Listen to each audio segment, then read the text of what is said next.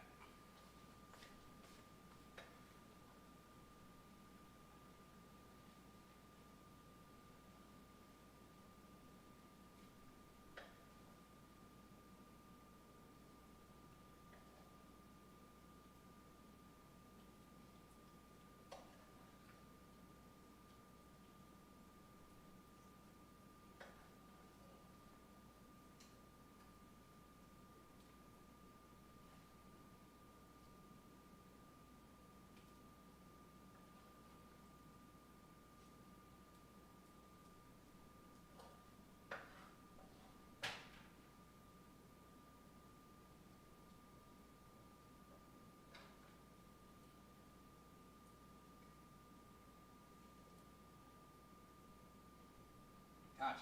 There we go. No, I don't.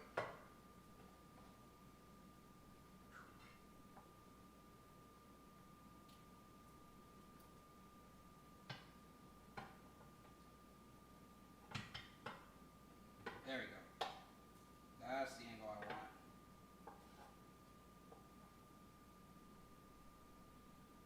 All right.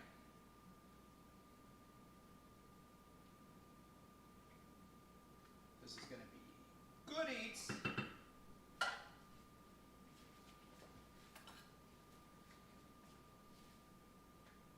One, two,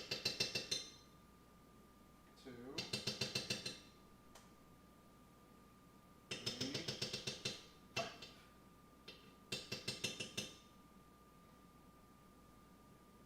four.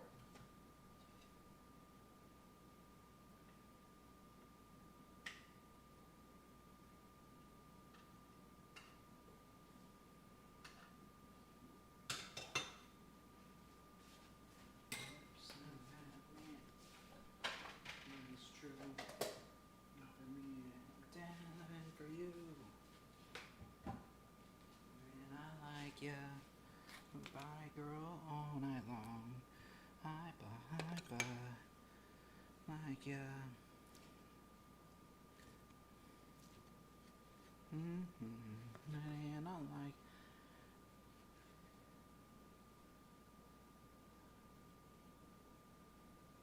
Wait, Yoadon can please help a YouTube.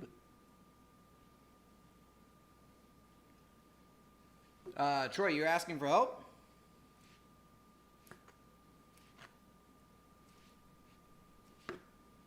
I mean, I don't know what I can do, but what's going on?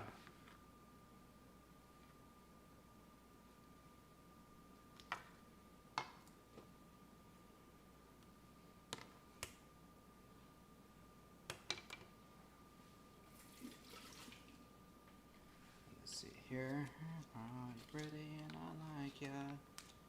Pretty girl all night long.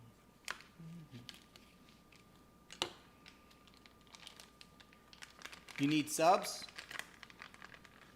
I mean, I need subs too, man. But I mean, so here's what I would say. Like, I mean, what's your channel? I don't think I've been to your channel before.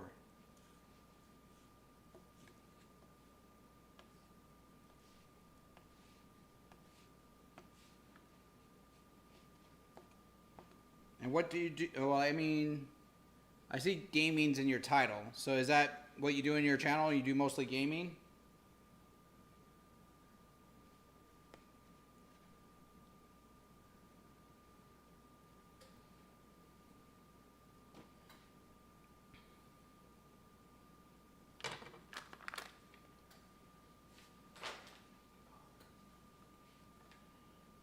Oh, you do movies and gaming.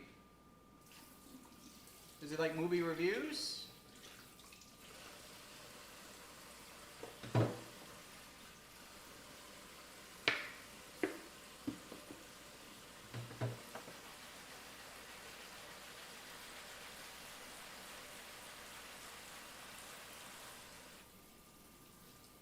On top of which, like, oh, cool. All right. So what are you at right now as far as your subs?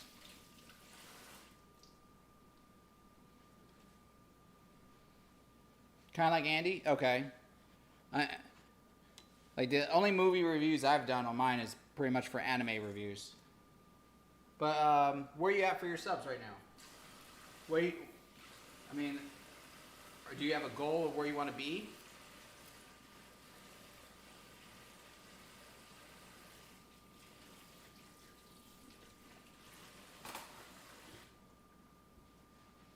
You're at 63? Okay. Let's see here. I mean, so I don't really have too much in advice because right now I'm not too far ahead of you. I would love to be at 1,000 too. So right now I'm not getting paid for doing any of this, other than the kindness of anybody's heart if they want to contribute to the Cash App.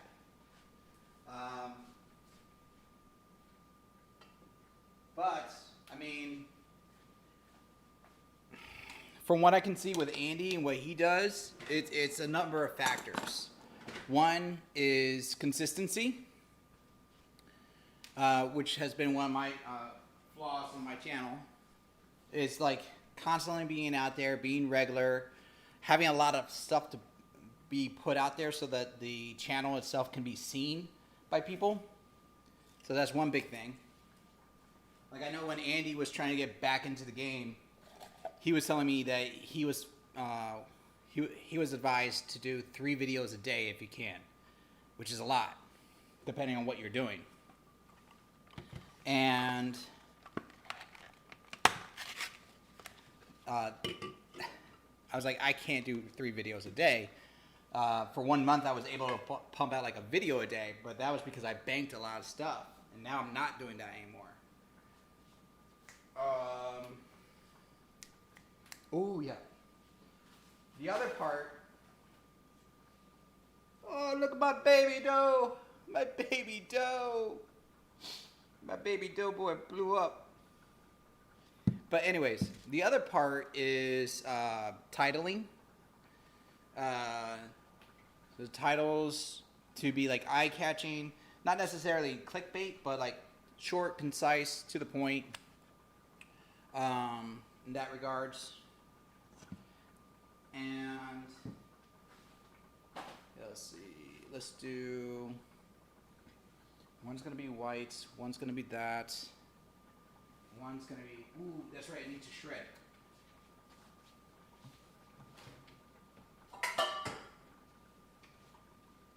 I mean, I'm gonna be honest. I haven't seen your product and your show yet, but the other thing that people say to me is like audio over video, which that has been in certain aspects has been fine. Like doing this, I think my audio is fairly okay. It could be better, obviously, but like when I was doing our D&D, our audio was hit or miss sometimes. So we've been working on the side to find ways to make that audio better, because from what has been advised to me is people can be forgiving for the video if the audio is actually good. I imagine like Zoe and Phil may be able to chime in on that, because they literally like listen to us in the background when I'm streaming like this. And I imagine they wouldn't bother listening if they couldn't hear me properly, or they had to fight to hear what I just said. I mean, or that could be part of the game for them. I don't know. Let's see. Oh, yes. Sorry.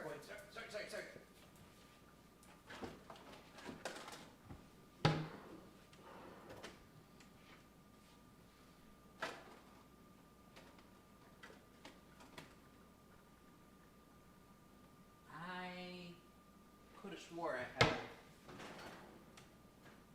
There we go. The other thing is having a hook or a gimmick. Like right now, I would say I don't have necessarily a hook or a gimmick. I just have me and what my other fellow NerdTots do. But we don't have like that catch. The alter nerd, Stefania, she has her thing. She does movie reviews, but she has her, twist on the movie reviews or shows that she does. So that could be also another way you want to look at it. But even at that, you could be doing all those things, and it still may seem like an uphill battle. I've talked to other YouTubers where, sometimes it feels like nothing's ever happening, and then one day you have that one video that hooks. So it's a game of attrition. Like, you just have to power through. If you like doing what you're doing and you want to keep going, keep doing you. Keep doing what you enjoy about it, and it's eventually going to catch, and it's going to, people are going to see it. But it's probably going to be a journey. Because I've been doing this stuff with my crew for NerdTots for more, like 2 years now, I want to say. And, like, I'm trying to shred this cheese. I don't know if this is, I feel like this is wrong. This is wrong. I'm just going to shred it this way. So it's like, and we've progressed, but it's all about how much you put into it. So we've progressed the most this last 6 months, or no, last 8 months, I would say, than we've done in the 2 years. So it's definitely how much, not necessarily how much money you put into it, how much time, effort, but that goes with anything you do in life. It just makes it better if it's something you enjoy. And it helps when you could be chatting with people that you enjoy chatting with people, or, working with people that you enjoy working with. Sometimes even if you're working with other people, you have to do the stuff on your own just to keep it going. So I know I was rambling. I don't know if anything I'm saying is like technically something you may have not heard, or if it's anything that's good advice wise for getting more subs. Hopefully it is. And I know people will say, like, I've had people tell me, any advice I give, sometimes I may not want to share it because it is a competitive group. The YouTube community, YouTubing, people that are on here, they're very competitive, but it's understandable because it's a business. It's also very giving as far as the community goes for a lot of different aspects, but you get both aspects in it.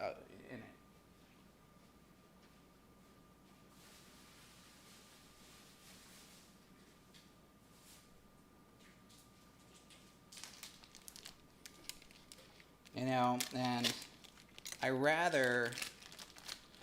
I hate the fact that it is such a competitive environment, even though I get it. It would be such a great thing to see it not be. Like, everybody can nourish everybody else's needs in the sense of like helping others to grow in that sense. And like, people get upset and jealous about others when they feel like they're not being grown themselves, or they're not getting pushed by other YouTubers. If you're not getting pushed by others, I say it's not anything against you. It's just, you're just not being pushed. You can't push everybody. But at the same time, it's good if you can.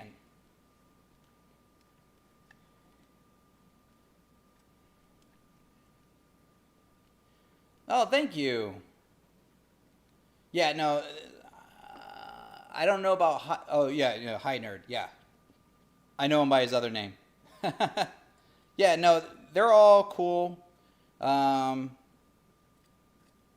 and I know them and I talk to them. Some of them on a personal basis, some of them not on a personal basis.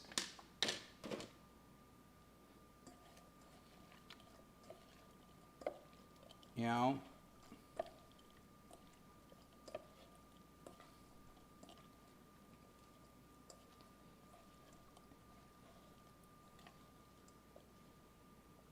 Ever the altruist.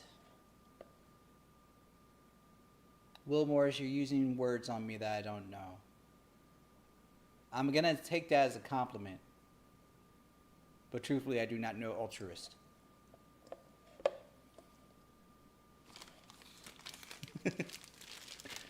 uh, I'm going to assume it's a compliment.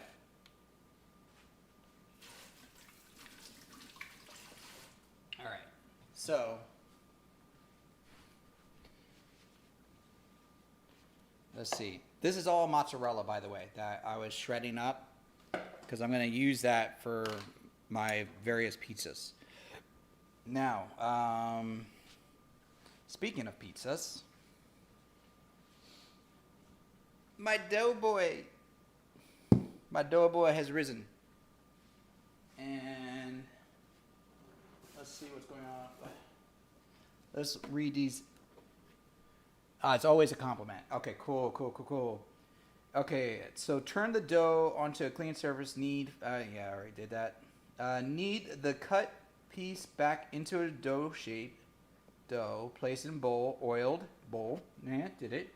Cover with damp tea towel. It was a clean tea towel. Allow it to proof for warm place for 1 to 1.5 hours. Did that. It doubled in size as it can visibly be seen. When the dough is risen, take it out of the bowl, knock out the air, divide dough into 6 equal portions. Aha! Shape into a ball, cover with a damp cloth, and allow it to prove again for about 15 more minutes. All right. We can do this. All right. Am I supposed to flour this again?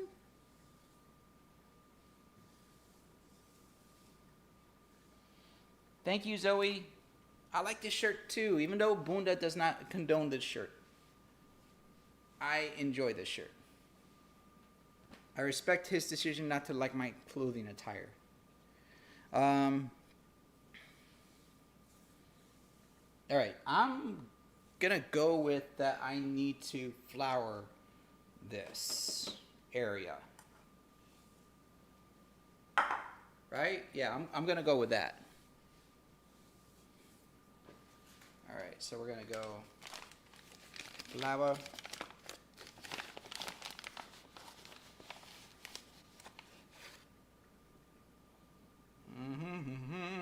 By the way, none of you see me doing this.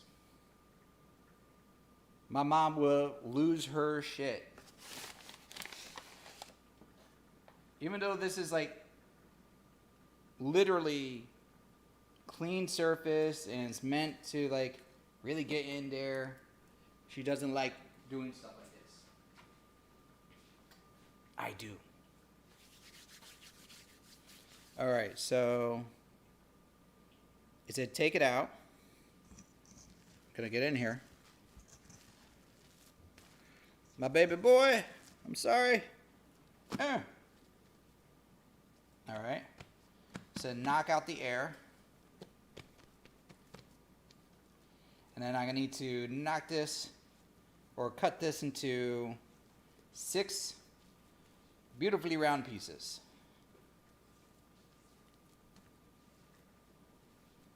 All right.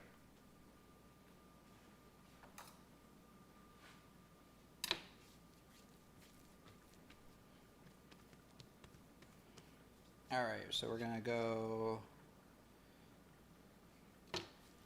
I feel like I know this is not officially what you're supposed to do, but I feel like making it more elongated will make me better for the round. For making 6 pieces.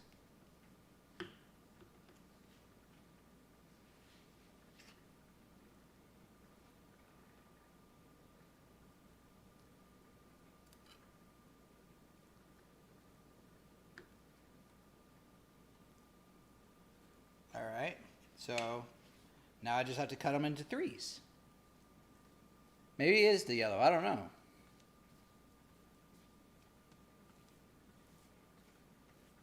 All right, so we're gonna go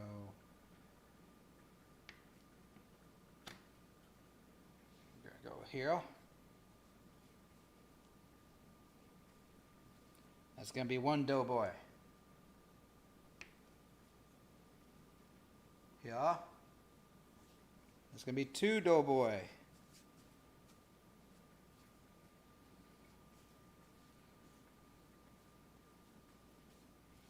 Yeah, I mean, I'll check your channel. Right now, hands are a little bit full, but Troy, your channel is just goes by your name that you have on now, right now. Like I know Stefania goes by the Alter Nerd, and that's her channel. She just keeps it simple like that. And I know myself, like you'll find me either under my name or under NerdTots, depending on what I'm logged into.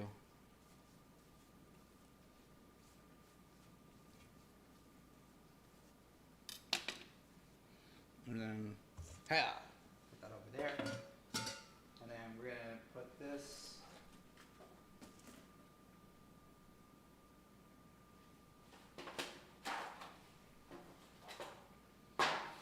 Add this straight for someone else, but it shall be used. Oh, it is? Okay. Oh, cool. I'll check it out. All right. So I saw somewhere, now granted, they were making like regular buns, but what they would do is they would tuck the bun into it itself, like so everything will get tucked into the bottom. And then they just tuck, tuck, tuck until it's nice and smooth. Nice and smooth. Nice and smooth. And then plop it down on the surface and roll that bad boy. Roll it. And then and then you let that sit. And then you need a little bit more flour.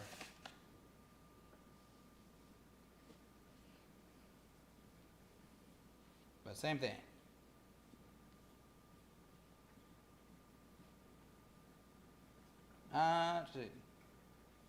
Now you have your contact information on your channel, like where to find you on like Twitch, Instagram, and all that, Troy, right?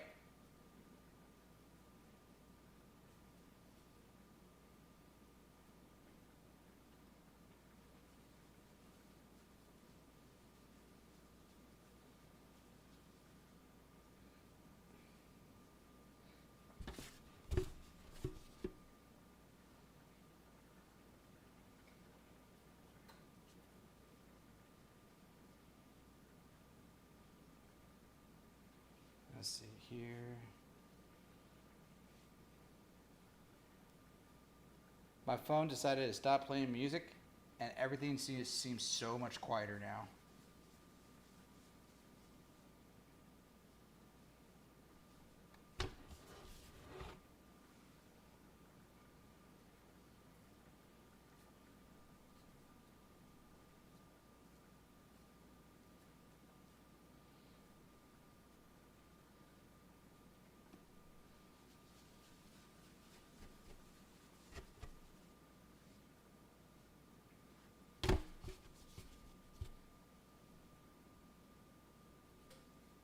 Oh, Zoe, such a good question.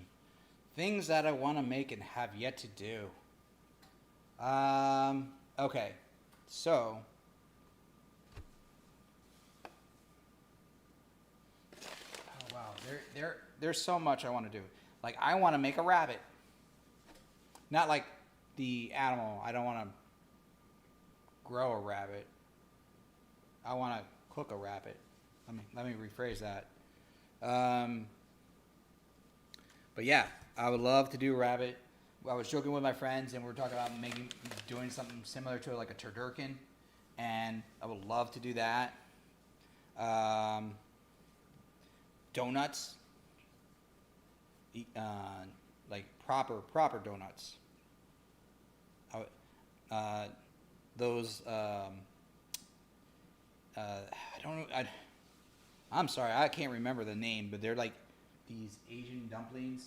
Like there's a Thai temple not far from where I live that I didn't realize they opened back up, and so like every Sunday they do like a cookout situation, and you can go there and they'll just cook a bunch of food, and you can have like literal, these breaded dumplings filled with like meat and egg and vegetables, and they're just delicious big nuggets. And also get pho. I would love to learn to make ramen. Like I've done ramen at home, like makeshift ramen, where like I get instant ramen, and then I'll try to make a broth, and then I do ingredients that I make on the side, and then I use that in place. But honestly, it's not the same. It is not the same. It's a close substitute in some ways, but something about having pho, like having that stew that's been brewed for like a day or two with that broth, just with the cuisine. And then I thought about turning one of these pizzas into a calzone.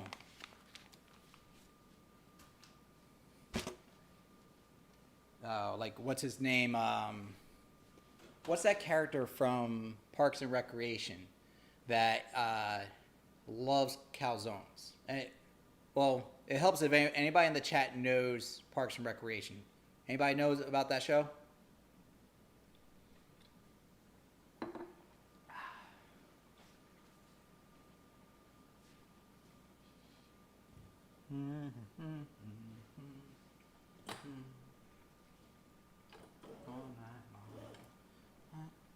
That is not long enough.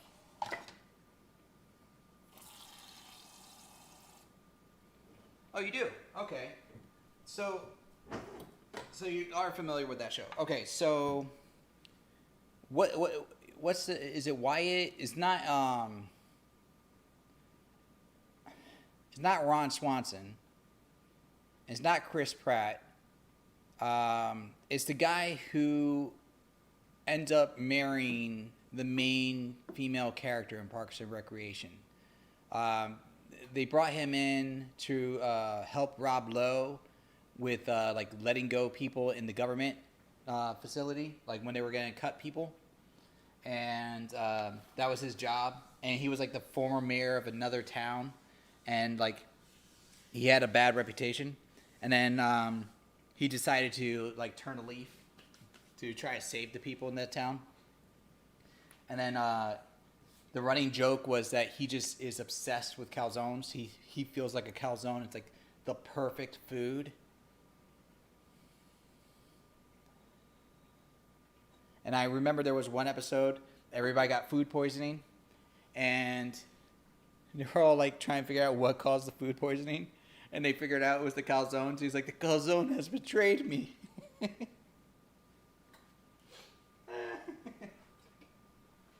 All right, we're just going to get this over here just to break this down.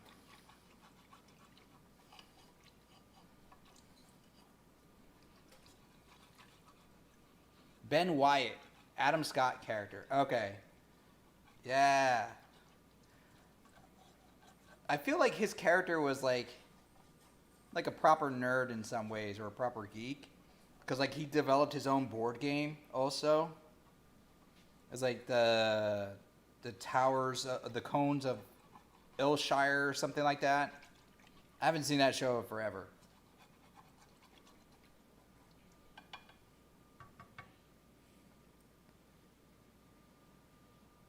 I've never watched the outtakes of that show, but I imagine it's pretty funny, especially with Chris Pratt.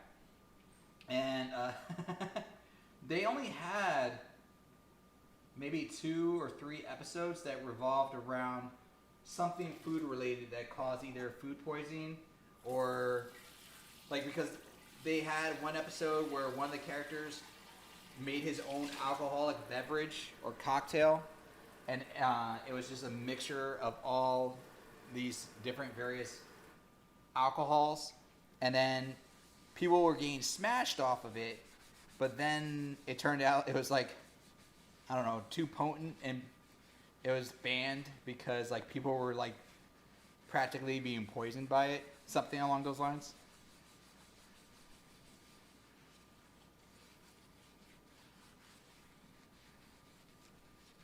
I also like Rob Lowe's character.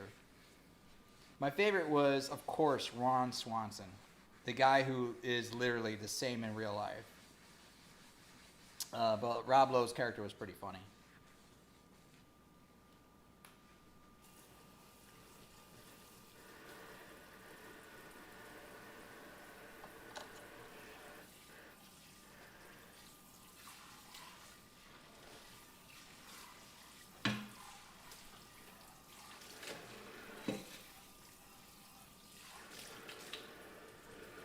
So I wanted to clean this off, not heavily, but lightly, because I do want to sear off some stuff in here. And I mean, I could do it on the stovetop, but then I have to leave you, and I don't want to leave anybody here. I like giving you all attention. All right, so we're gonna go with that. Bam. And then, did we timestamp me like when I covered the dough? I mean, it's okay. I'll just add another 5 to 10 minutes.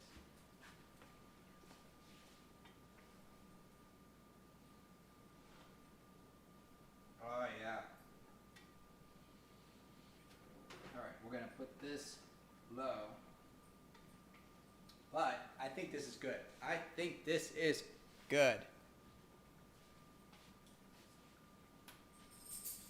All right, we're gonna do this.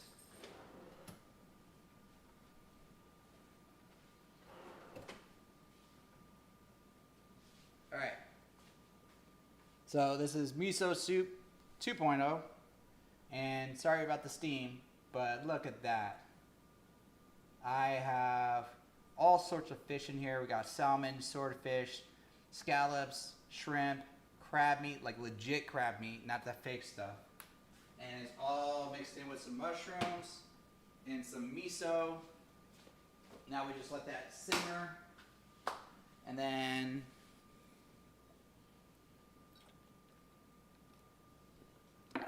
hit of Killian's. And then we're gonna take, yes, let's do this.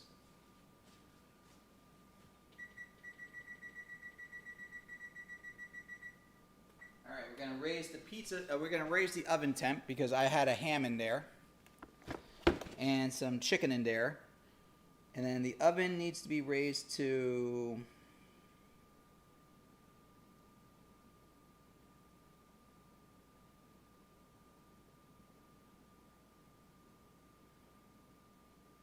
'Doesn't say what it needs to be raised to.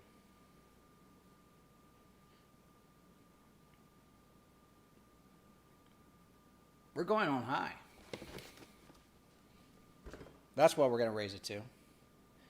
Let's see. This other preset dough that I bought says 400. So I'll put it to 400-ish. And we'll go with that. I got pizza trays. So we're going to use that bad boy. And they say it's like, it only takes like maybe 15 minutes to do. So this should start wrapping up fairly quickly as far as ingredients and what to do for pizza. All right, so I know what I'm going to do for the seafood pizza. And I know what I want to do for the white pizza, because the white pizza I just want to do straight cheese, olive oils, and so forth like that. What should I do for the truffle pizza? Ooh, while you're thinking about that, because I have like pork and I have steak and stuff like that. I can sear that.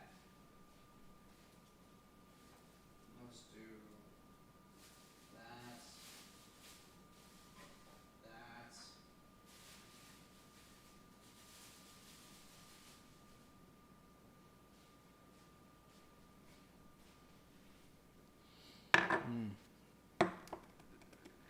that. Pop that. Pop that. Okay, so this is pizza sauce, basil and garlic. This smells less like pizza sauce. This is just regular, generic Walmart traditional pizza.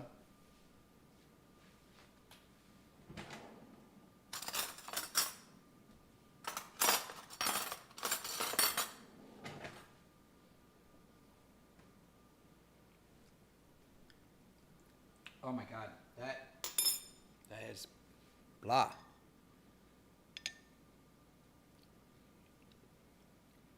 That has more of a flavor. Okay.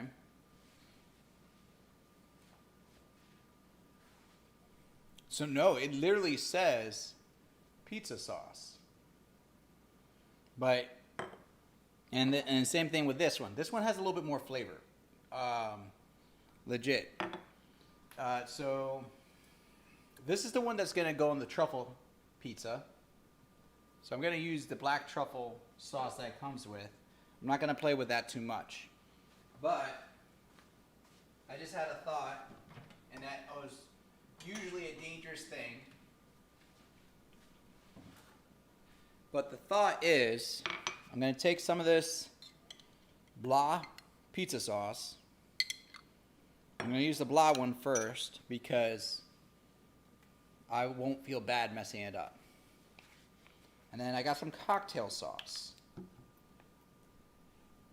And then what I'm going to do is I'm going to take, without cutting my thumb, I'm going to take this cocktail sauce and I'm going to mix a little bit in with the pizza sauce that's really blah. And I want to see if I can come up with a nice kind of topping sauce to go with the pizza that's for seafood.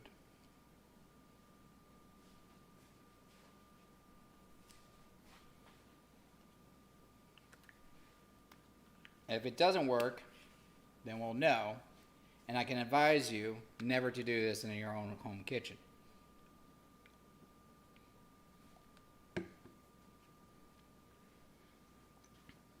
Cocktail sauce tastes like cocktail sauce. So that bodes well.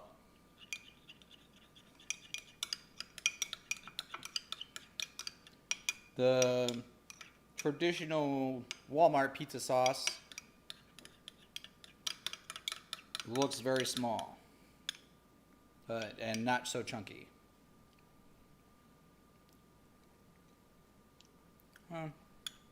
Cocktail sauce overpowers the pizza sauce. Could use more pizza sauce into the mix just to add more flavor, but it does dilute the actual cocktail. Cocktail is very strong in the flavor. Let's mix that in together.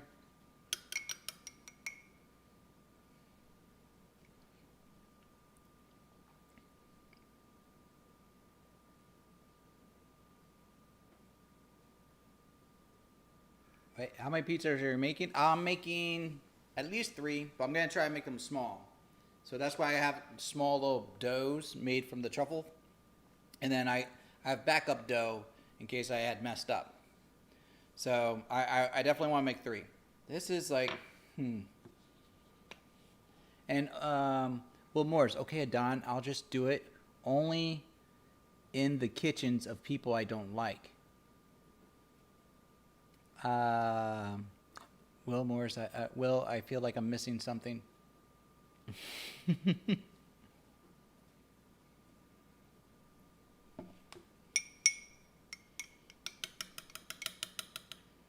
All right. I'm getting everywhere. I'm splattering. I'm sorry. That doesn't usually happen to me. And okay, I mean, I can mess with that. I can mess with that. It has a light hint of the cocktail sauce, not overpowering, and so I can use that as a sauce for the seafood pizza, and not feel like it's gonna overpower the dough.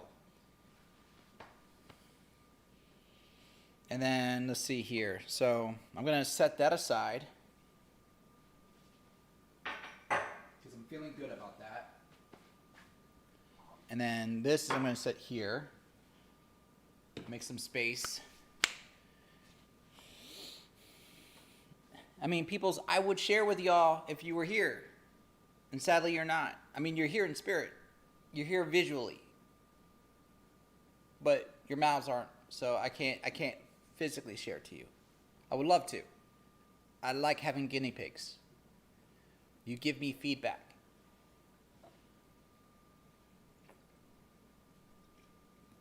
I can only go so far by testing myself.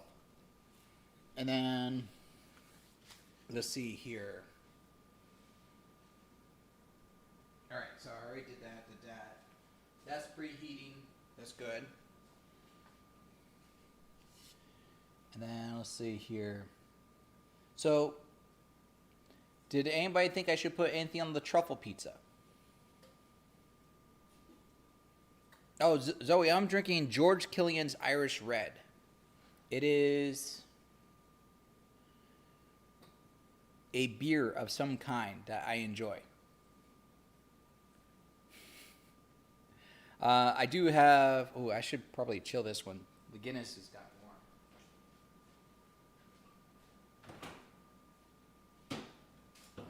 open the wrong door. All right.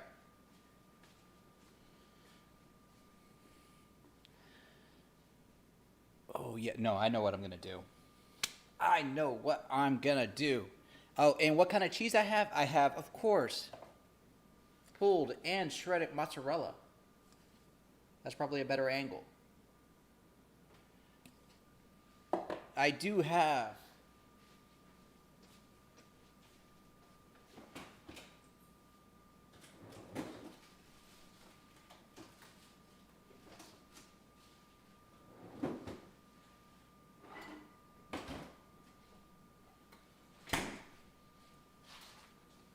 some bricks of Swiss Colby Jack cheddar.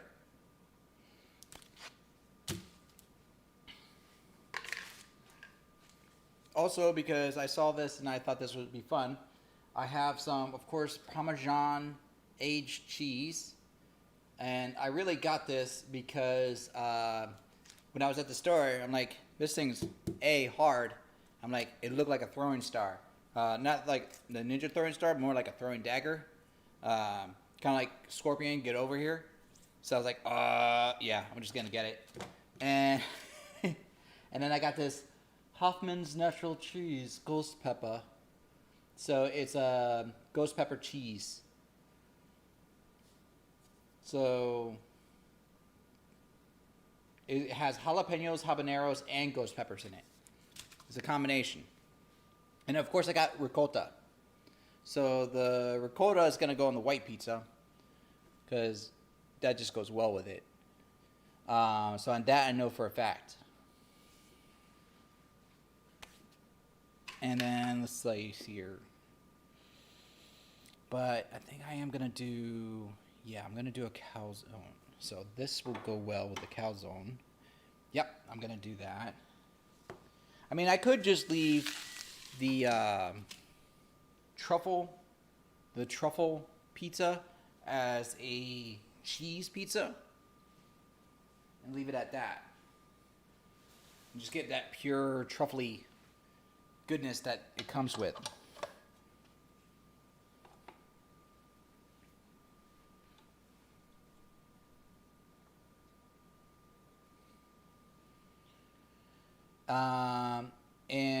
I mean, it just comes with truffles, Zoe, for the pizza that was gifted to me.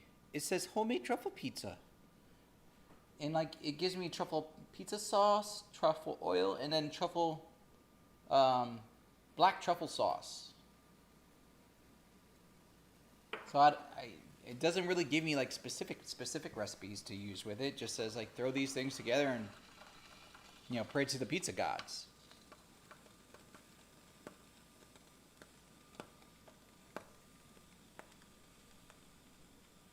This sounds like it's crackling, but there's nothing in it. It's a little concerning. Let's see here. We're gonna take this. That's what I'm gonna do. Take that. Boom.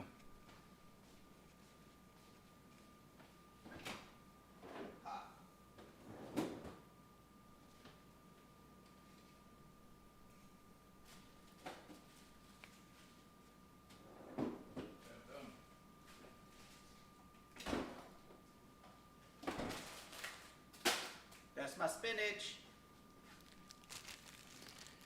Okay, so this is not going, as of right now, it's not going on the truffle pizza.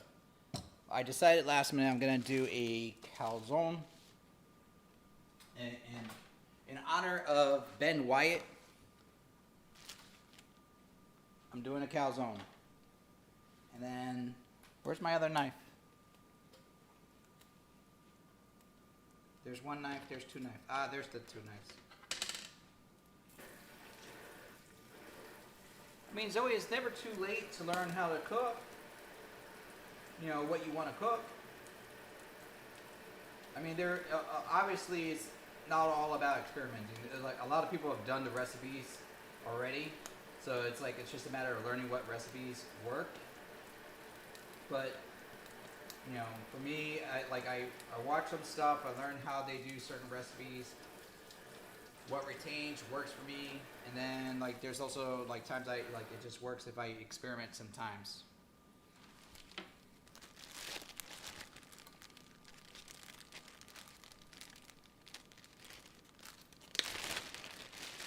I will.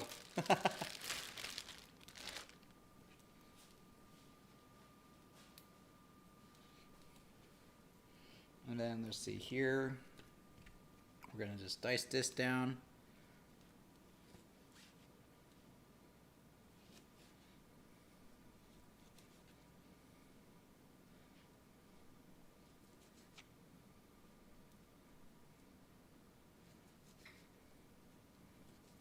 There we go.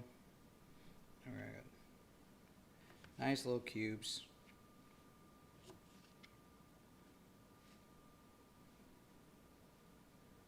Up a little bit more.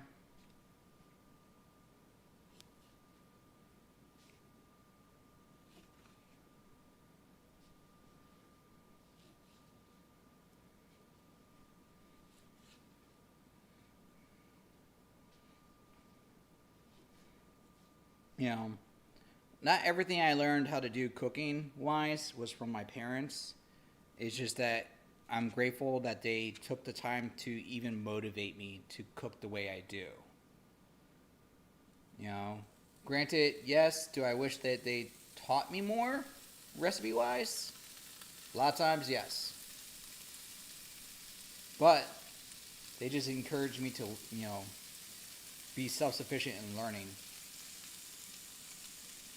So that I was always appreciative of.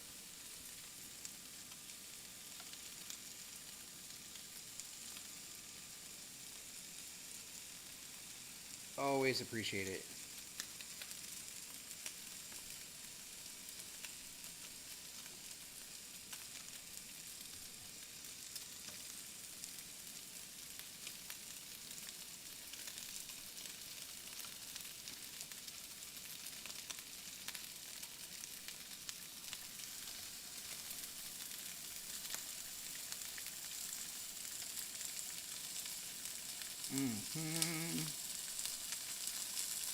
Now, I'll be honest also, sometimes my mom hates it when I'm cooking because She doesn't like the smell of things frying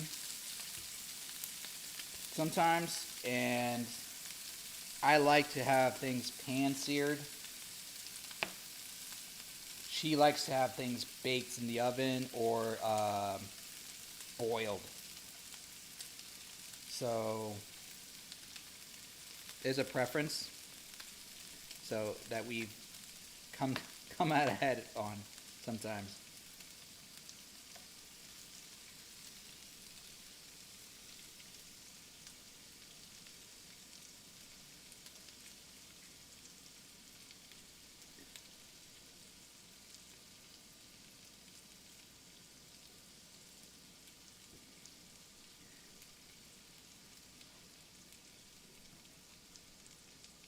I mean,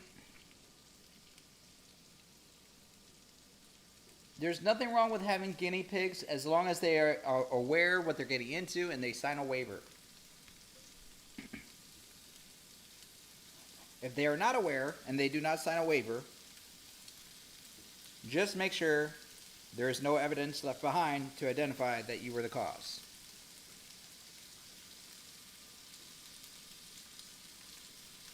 That's the only advice I can provide. I'm not saying it's good advice. It's just the only advice I can provide.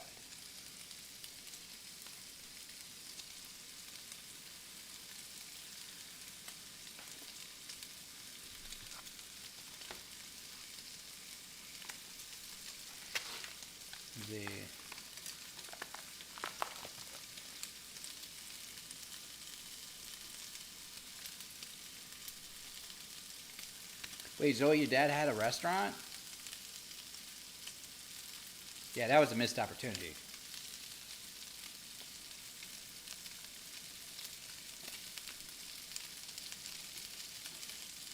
Like my grandfather, apparently, I found out years later that he ran a restaurant. He never taught me anything on the grill. My grandmother, on the other hand, still never taught me anything about cooking. But damn if I would be if she could not cook something fierce.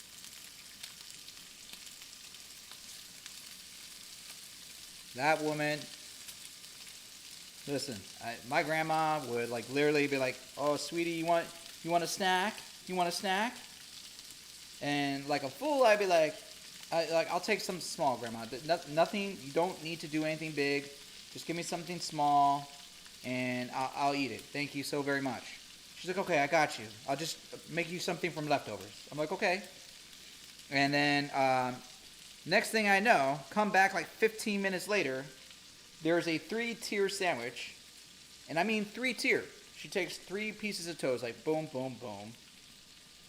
There's like not even slices of meat. She's like got meatloaf, ribs, and other stuff like just pulled and all put together, stacked in there with some like lettuce, greens, and seasonings, all stacked up on each other. And I'm like, I asked her, I said something light. I told you not to do anything serious. She's like, "Yeah, I just took over the leftovers we had and I just put it together." And I'm like, okay. And I came from a house that like, if you were served, you need to finish what you were served on your plate. Like nowadays, they're like, "Oh, you don't have to eat it all." But back then, my family gave me a hard time about not finishing the food that was on my plate. So I learned, you best eat it all. So I'll be having like a giant sandwich, like so big, and she would put a side. There was a side there, like a side of chips or whatever. And I'm like, I gotta eat all this. I ate it with a smile because it was delicious, but the intent was not to have that much. I never forgot that moment.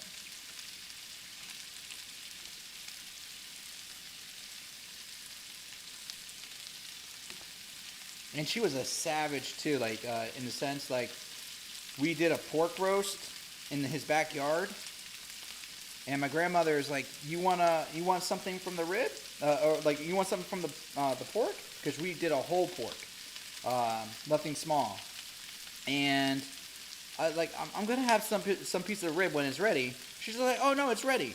And barehanded, without, flinching or anything, she just reaches, grabs the pork, rips off the rib off the pork. Doesn't come in with a knife, doesn't have like a safety glove or anything like that. Just rips this thing right off and just slaps it right on my plate. I'm like, "Are you okay?" She's like, "Yeah, why you ask?" I'm like, "No reason." Right over to charcoals.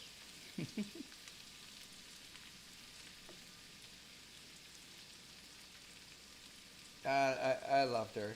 Mama Lucy. She was great people.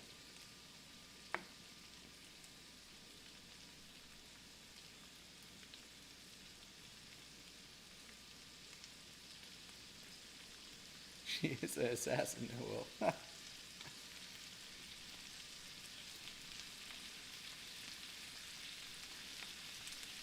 Alright, and let's see here. Slap a few of these in there.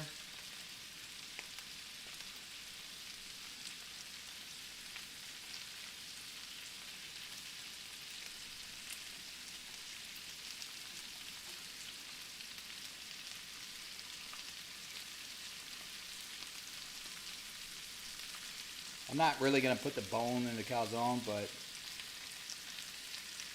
I don't want to lose that meat, so I'm just going to toss the bone in there. And then I'm going to leave that there. And then we're going to toss that like that. Cover that bad boy. Bad boys for life. Alright, and then whoop. That was almost not good. And then take this, toss that over there. The good news is I'll have this all cleaned up by the end of the day. We're going to take that.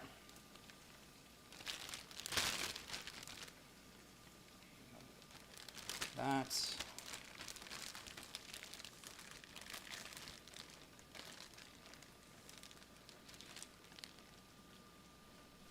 there.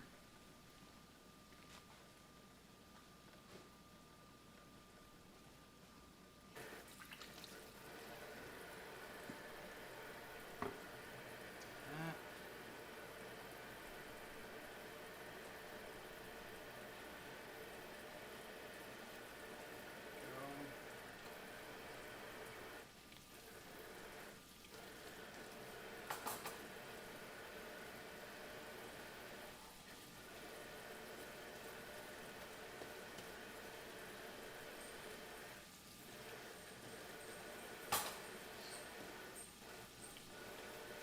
Take this.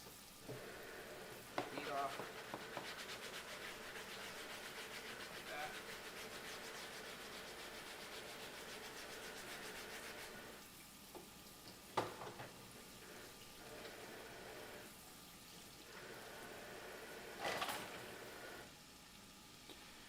All right. Did I miss anything in the chat?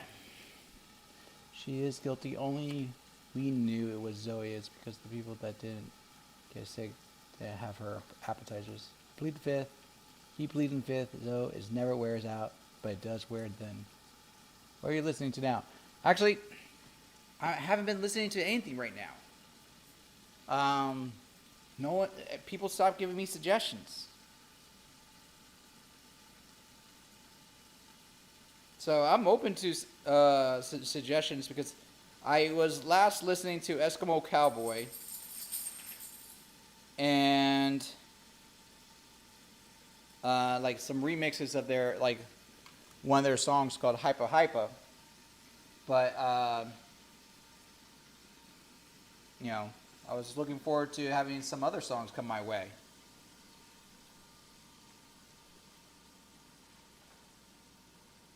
Oh yeah. Okay, so this is gonna be a before right here.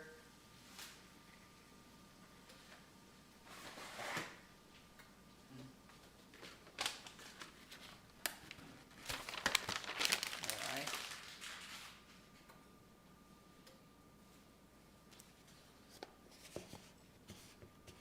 Pink Floyd, Leonard Skinnerd, or Pink Floyd. Let's do they Silverstein. Silverstein. That was first. Okay. Let's see. What's still Silverstein?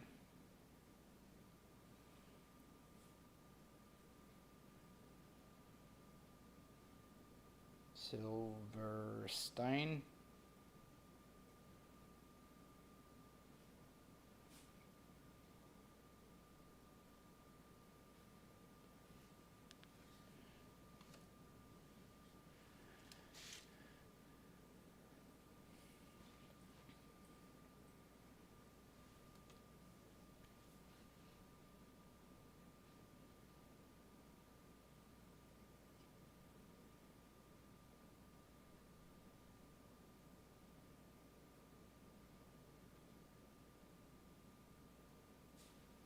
Hmm.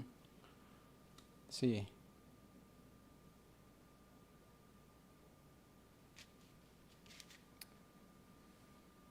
So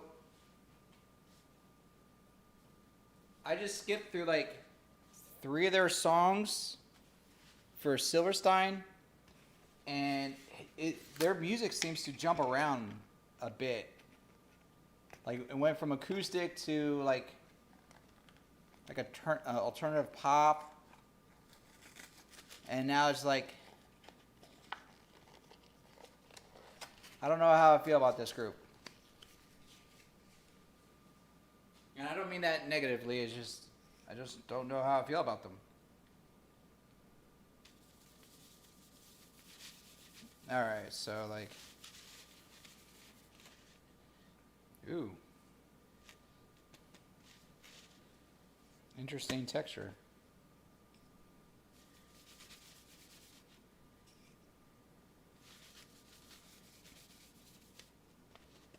Okay, so we're gonna, yeah, like, from what I've seen on the videos, you're supposed to use your fingers to help spread the dough. Like let the fingers push in from the center out, and you gotta work your way out. And then once you feel like you get in there enough, maybe you use your knuckles to like, or your like your fingertips to help spread it out a bit more.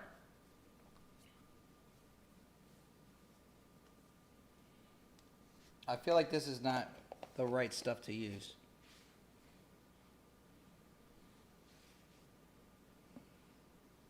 Oh, I got a hole in my dough.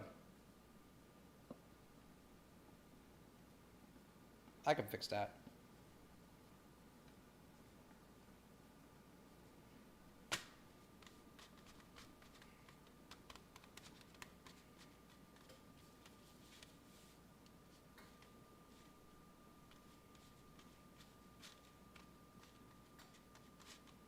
All right, I'll fix that. Why not give specific songs, Jen? I was with you until you said knuckles. I mean,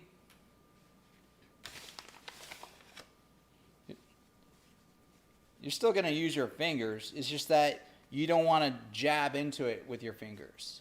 So that's why you use like the outer part of your finger, not your nails or anything like that, to move the dough around. And then you're just basically relaxing it. And you're guiding your fingers across to let it do the work for you. And it moves around your fingers for you. So that's why you're letting it just drape and move across. And you don't want to be over aggressive with it because you don't want to tear up or have something open up that you're not ready to open up yet.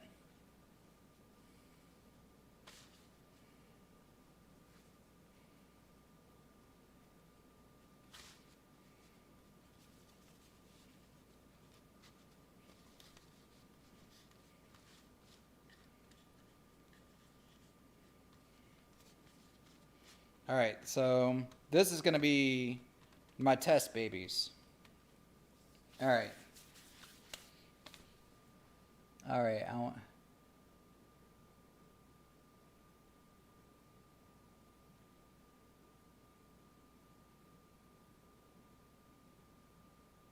That's fair. And yeah, just true. I don't bother paying for my Spotify, so there's a fair point in that sense. I don't believe you should need to pay for Spotify. The point is, it's supposed to introduce you to new stuff. All right.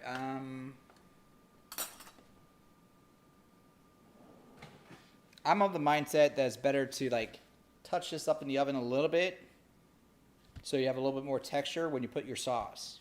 So I'm gonna just toss this in. I'm gonna give it maybe 5 minutes.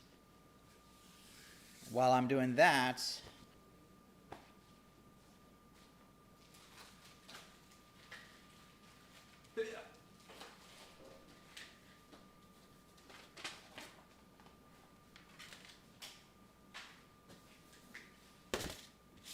all right, then we're gonna do this one.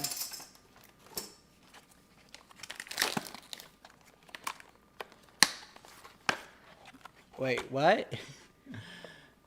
Words to live by. Oh, never put your trust in Spotify, Adon. Zoe is ordering Domino's. Really? Zoe is really ordering Domino's? Oh, damn. This thing poofed. It poofed even more. I'm not hating that. I'm going to just start doing this more often. Damn. All right. Wait, I should. I'm going to make a mess.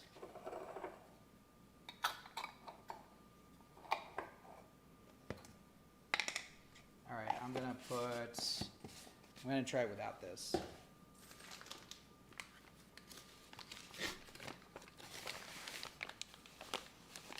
I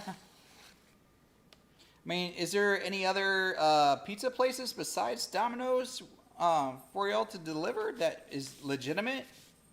Like good?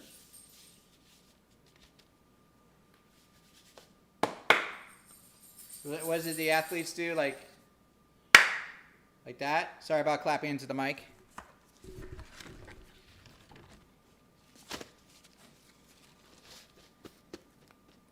Yo, if you want to cheat, you find yourself your restaurant, your grocery store that does the dough, and just have them roll it out, and then let it sit. Boom. Get some company over and be like, yeah, I just got through rolling this out. Hey, get back over here. You're not supposed to be over there. You know that all too well.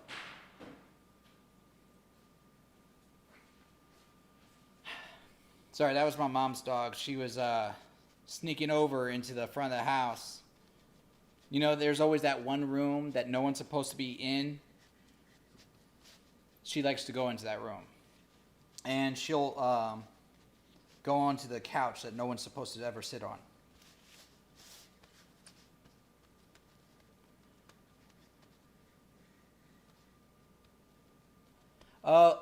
Wait. Yes, but as she puts it, I have credit at Domino's. That's a fair point. If you have credit, don't lose the credit. Keep the credit.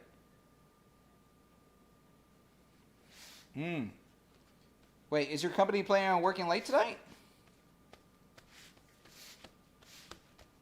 Or you're saying that in general, they usually do that? Because the company I work for has done that. Not so much now because we all work at home right now. But when I was at the office, they would, if you had overtime or they were, working a lot of people, then yeah, they would have us do that. Like they'll be like, oh, we're gonna order out and do all these other things. All right, so This is gonna be. I kind of like how this came out. Just the dough shape. This is gonna be the white one. This is gonna be white.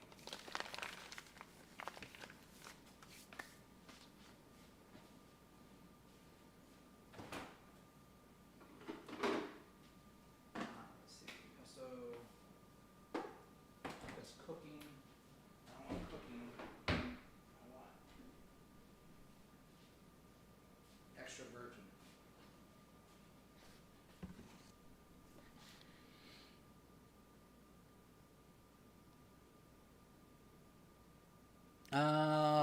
Oh, that makes sense, Billy. That makes sense.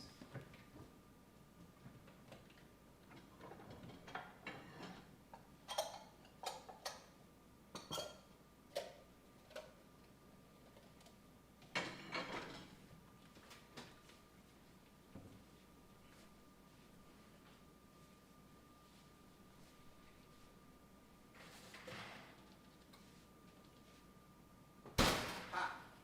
Okay, and then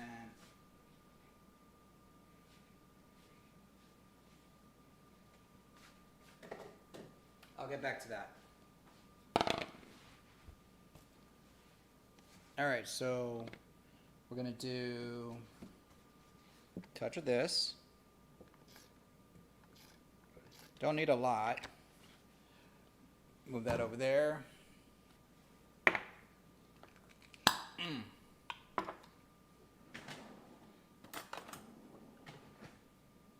Nope. Smaller one. Smaller one. Already has a little bit of garlic in there, but that's okay. We're gonna add a little bit more garlic.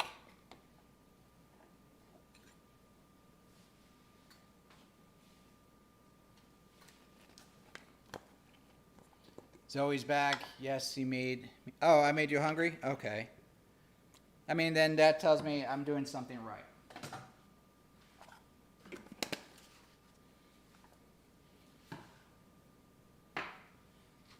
So right now I'm making what I would call my sauce for white pizza, which is just simple olive oil, garlic, minced, and pesto, because I'm gonna share some of this to my mom, and she absolutely loves pesto on this stuff. And then you don't need a lot because you're gonna spread it nice and smooth and nice and easy.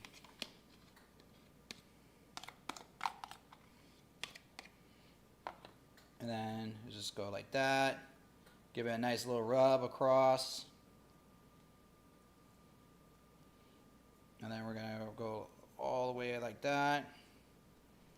Make sure has to look a little bit glossy in the center piece.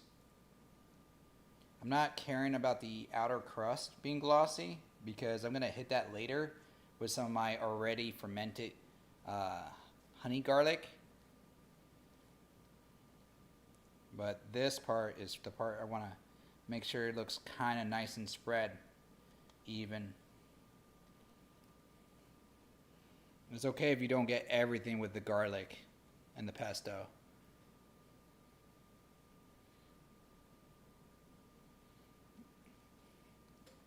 And then there we go.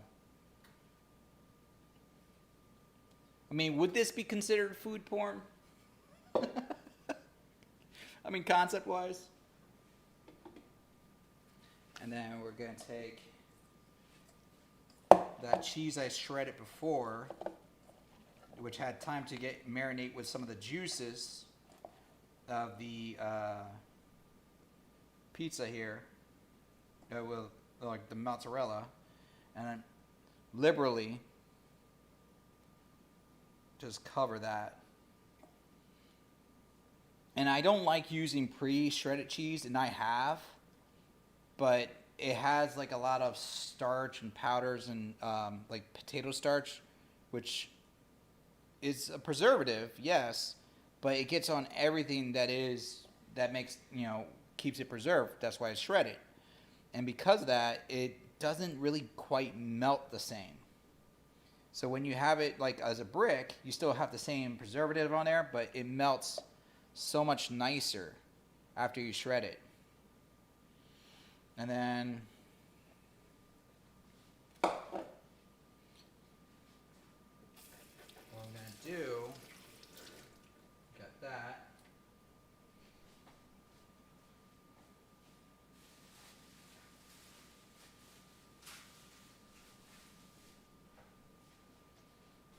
Going to take a couple dollops of ricotta.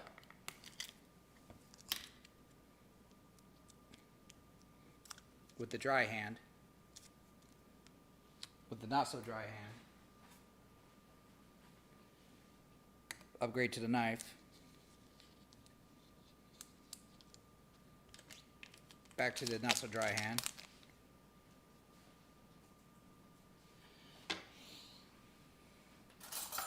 And then you don't need big dollops, just like randomized globs here and there. And you just, ideally, if you can get them on the spots that look like you may have missed with the cheese.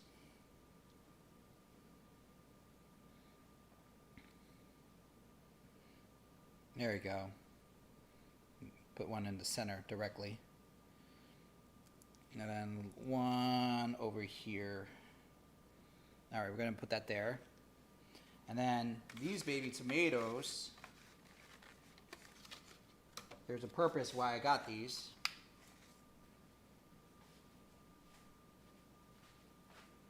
Give them a nice little gentle rinse.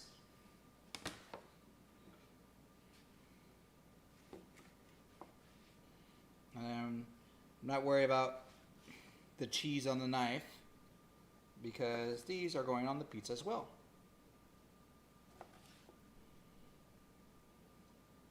And I never thought about it before, but people like, there's literal acidity in the tomato, so it helps cut the fatty cheesiness that you're gonna have. Now usually when I do this, I'll do like big sliced tomatoes, and I'll have that, you know, like throughout the cheese pizza. But I decided to change it up and do the baby ones because they look cuter.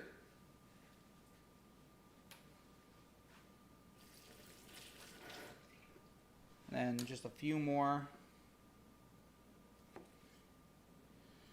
These are fairly fresh because I just got these today.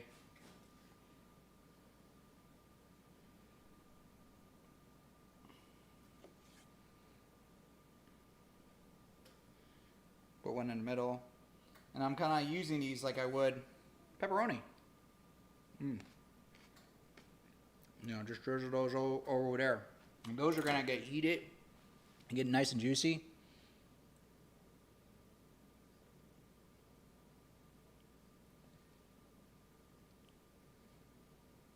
And then let's see here.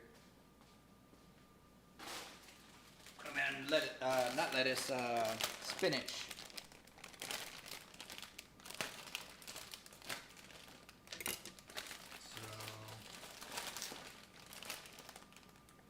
So, whole leaves of spinach.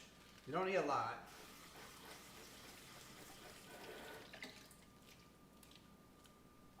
And then I want to dry this out a little bit more.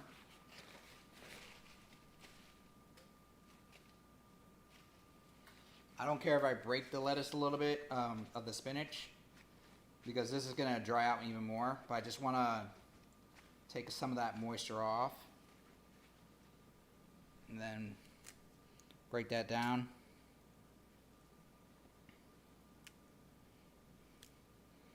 And I know like some people will say like, oh, you might as well just use like basil or whatnot, but spinach is going to go well with this. It's not going to overpower it.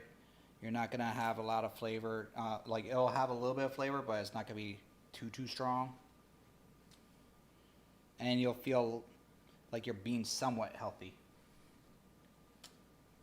kale, I know people say kale doesn't taste like anything.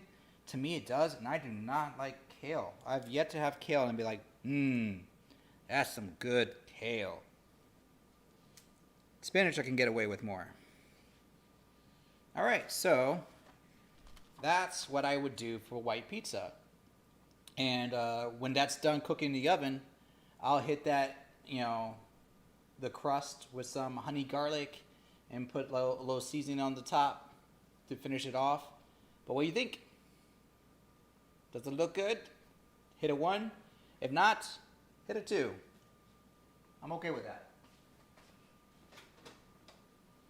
And let me, helps if I use the oven mitt. I'm going to put this on the top rack.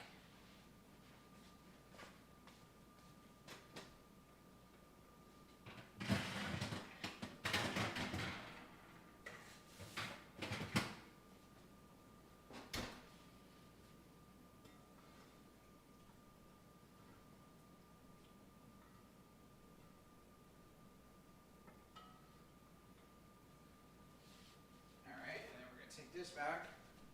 Bam. We've returned. This is not fully done, but it's done enough to the point where I feel like it's not gonna collapse under sauce. And let's see. Yeah, kale does have a really rough texture. Like, we have an air fryer. We tried to make some kale chips, and I wholeheartedly admit we effed up. Because some of it came out like chips, some of it just came burnt, and it just did not come out right. Alright, so this says use the truffle pasta thing. So we're going to use this. Right? Alright, and then we're going to do this. And then we're going to hit that up.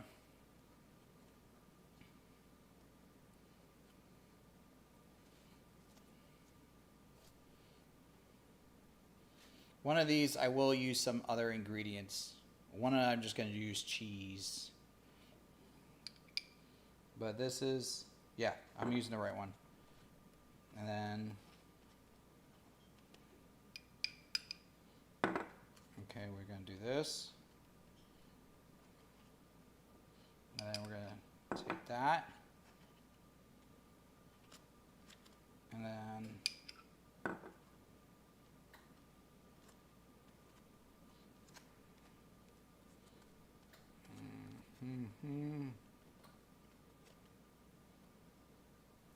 all right, there we go.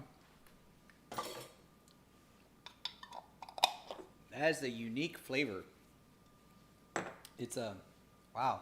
That's a very unique flavor. Alright, so how's this truffle sauce supposed to go? Is this supposed to be used for the white?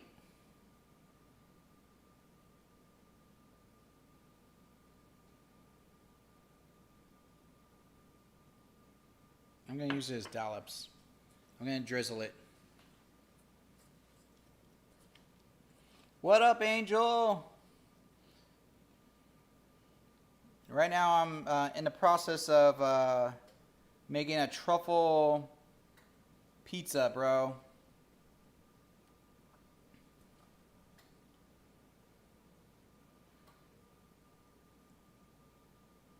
And then let's see here. Oop, save that. And then we're going to drizzle that.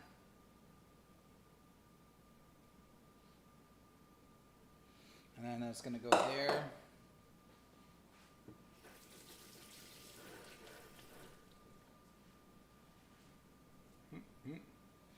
And then put the lid back on that. Yeah, I have a white pizza in the oven already. I'm about to make a seafood pizza next.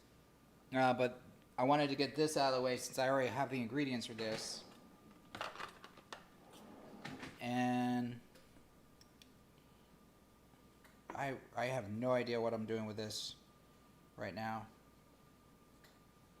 I feel like that's too much. Like this looks like it should be like a dollop here and a dollop there.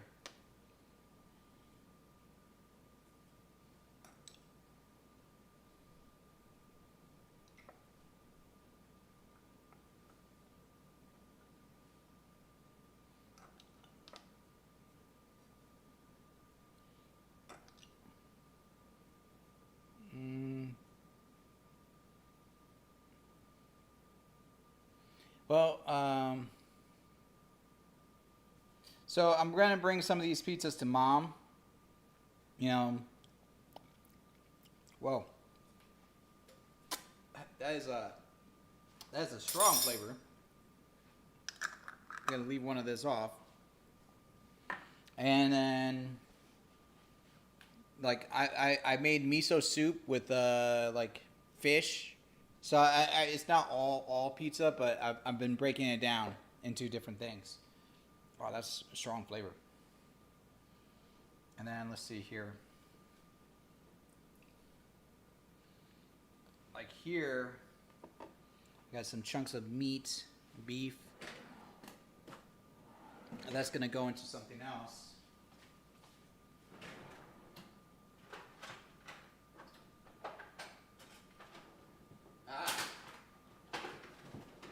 Get some holes on this. And then let's see here. All right, we're gonna put some chunks, the meat and the beef.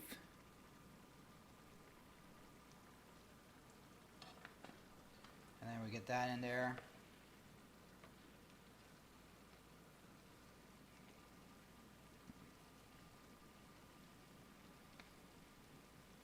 All right, put that up there. I'm still good for the Modoc, bro. Yeah, the Modoc still good for me. I don't see it being an issue for tomorrow.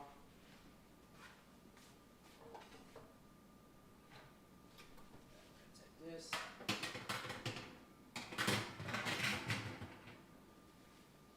And we're gonna take this.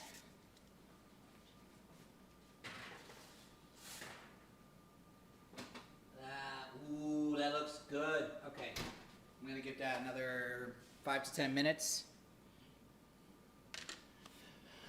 Homemade pizza sounds like it takes forever to make. No, it doesn't take forever to make. The dough is taking me forever because I don't know what I'm doing. That's the problem. But like when I have pre-made dough, like I did with my white pizza, super quick. Like I just laid it out on the table, massage it out, and oil it up. And then I was, once it was got the oil and lubed up, then I can, put the rest on top of it, and we're good to go.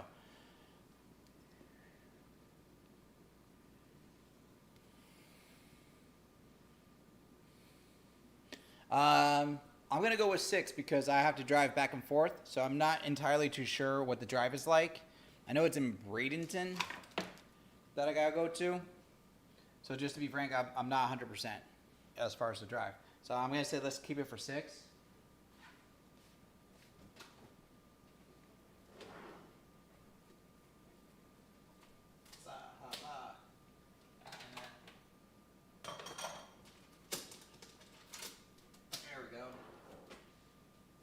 Sorry, I'm stepping away. I had stuff in the oven I need to take out.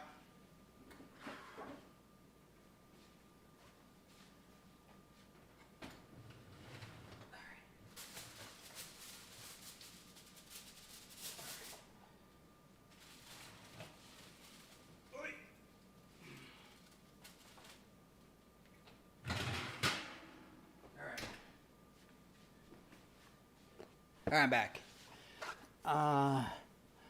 Still planning to fit in the carry-on. Oh, I mean, Zoe, if you can fit in the carry-on, by all means, but just bring out yourself an air tank, I would say.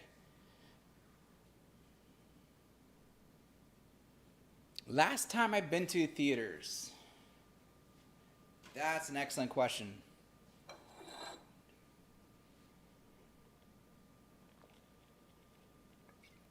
I think it was the last time I went to theaters was with my brother and Andy. I think we went to see Hobbs and Shaw. I could be wrong. I may have saw a movie after that, but that's the last big movie that I remember.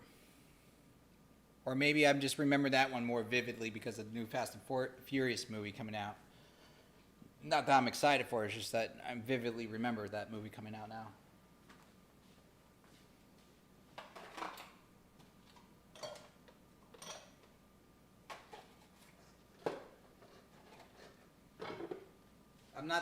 I'm openly not the biggest Fast and Furious fan. I mean, granted, I'm not a car guy neither, but Fast and Furious has just elevated itself to a level of ridiculousness that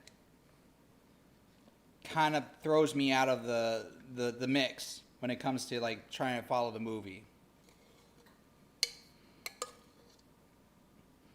You know what it's like? Fast and Furious to me is like when you first watch Child's Play or when you first watch Nightmare on Elm Street. Legitimately, they're meant to be like frightening films and they're like horror films. But then as you watch the rest of the horror film genre series, as they make sequel after sequel after sequel, it turns from being a horror to a horror comedy to practically just a flat comedy.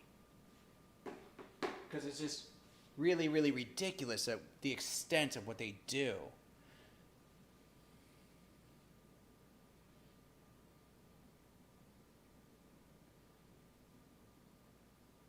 I mean, a Taurus, I'm excited for Black Widow because I'm intrigued by some of the other characters that they're doing. Like I was a fan of Taskmaster in the comics. Like he's a fascinating character. He was an ex Shield agent turned hitman, for lack of a better term. He literally has a school training supervillains, and heroes as well if you're willing to pay him. His ability is to like duplicate the things that he sees, but it was like a natural gift that he had, and then he took like a version of the super serum that enhanced that natural talent that he had, but then it came at a byproduct or a cost of giving him short-term amnesia. So he like literally will forget things. Like it's like every new skill that he learns, he forgets something from his past. Like he forgot he was married to a woman, and he ended up working with her for years, didn't realize that was his wife. So it's just interesting stuff like that. And like the cool thing is like he could watch like a Bruce Lee movie at like 0.5 times faster, or like 2 times faster than it normally is, and duplicate those motions. But unless he keeps himself physically trained, he's going to end up hurting himself. See, Mythic Quest on Apple TV is pure joy. You told me that before, and I have to watch Mythic Quest. I've seen the trailer to it. It looks great. I need to make more cheese. I need more cheese. All right, so let's do this. I'm just going to use up all this cheese, and then I'm going to put in some Parmesan. All right, and then let's see here. Love you, bro. Take care. Both you and Kim have a good one, okay?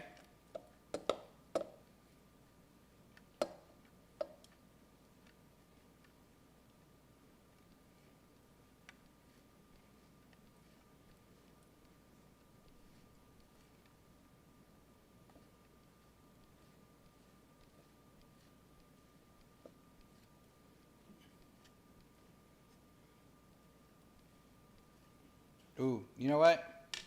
I've been having this music play in the background all this time. Let me switch it over. What's it you said, Zoe? Leonard Skinner? Let's put some Leonard Skinner.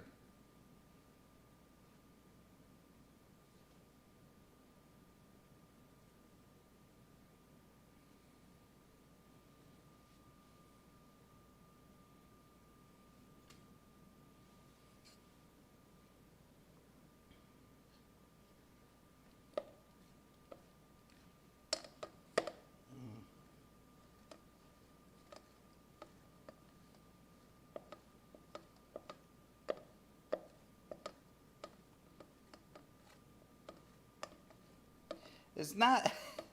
I wasn't trying to ignore your request for Leonard Skinner. It's just that I literally forgot that I was listening to music in the background. That music did not stand. The Silverstein did not stand out to me. Sorry to say. Like, I was listening to it and I forgot it was there just because it kind of blended in like white noise. And which is not necessarily a bad thing, but it didn't hook me. Is what I'm trying to say in that regards.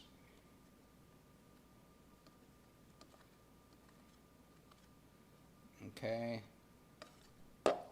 There we go. Yes.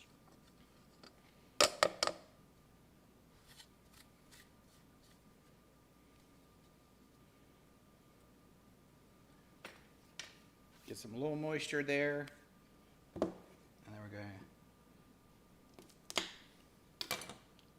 get some parm going.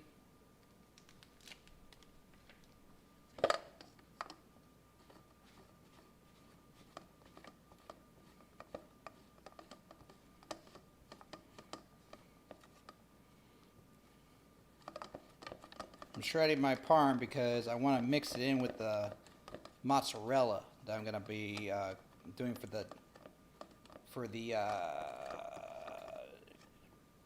fish.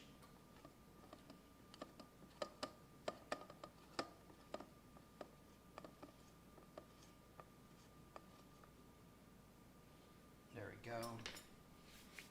All right, and they ruined the purge by making the first purge. What? Zoe, you gotta explain that logic to me. How can you ruin something by making the first? I mean, it's before everything else even hit. Now, if the first purge was like a prequel, like, say, Star Wars prequels, I understand what you're meaning. Ooh, I'm going to give that just a touch more time. And then we're going to get this. This is my fermented honey garlic.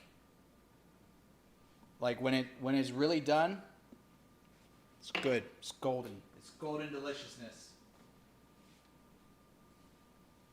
So like, you see how like I had the garlic done before? I had it up here. This stuff just floats.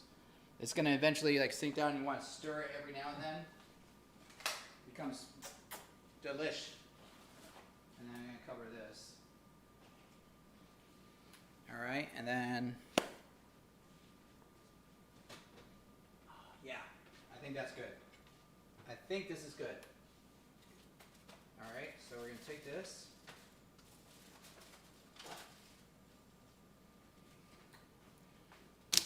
That's going to be enough.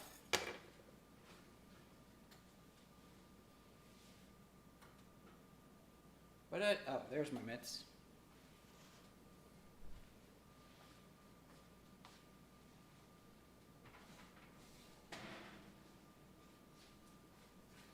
And there's some white pizza.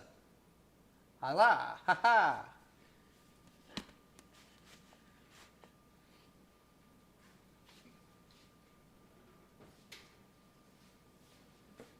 And then while it's hot,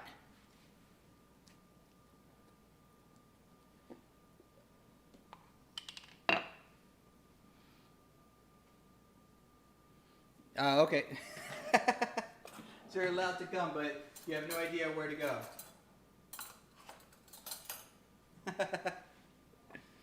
All right, so then we're going to take a little bit of this, and I'm just going to drizzle the garlic honey ever so lightly over this crust. I don't need to cook this because this will get like right into the juices and just like drip this over it.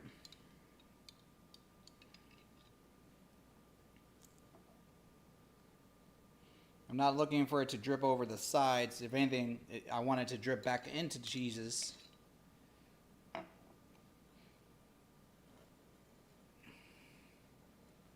The crust is nice and tan on its own.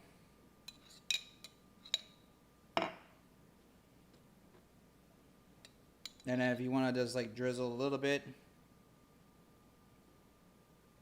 that's okay, because it's not overly, it is sweet, but it's not overly sweet.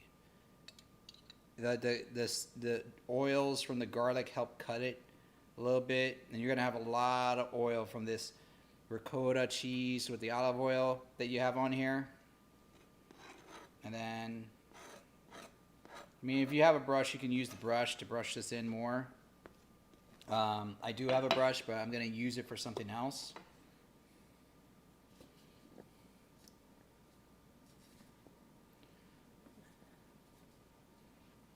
I see. Also, so it looks like you will stay with. Also, Don Storms. Wait, you're saying you're going to stay with me? I mean, that's news to me, Zoe. The funny thing is, I don't even know where I'm staying yet either. So, if you're going to be staying with me, you're running a risky game because I have no idea where I'm going to be. You'll probably be finding out when I find out when I get there. Like, because I'm going to be crashing with a bunch of other people. And where's... Never find the things I'm looking for in my way. We're going to take this. Aha.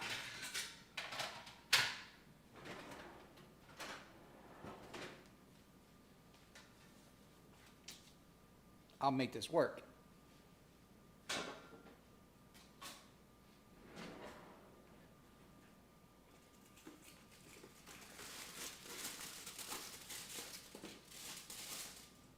Oh, that's just a tease.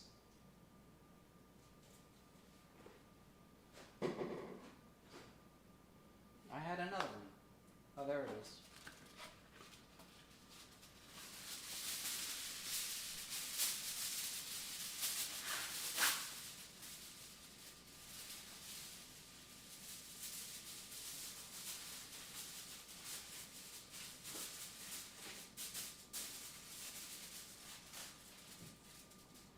All right. Sorry I had to step away. I just wanted to give me a flat surface so I can shift this over. Oh, this is like nice and firm. Oh, yeah. This is what I like with my pizza. This is soft but firm. A little supple. Look at that. That's still holding up shape. I'm going to let it cool down for a little bit. Then I'll maybe cut a slice out of this. But this is going to be so juicy.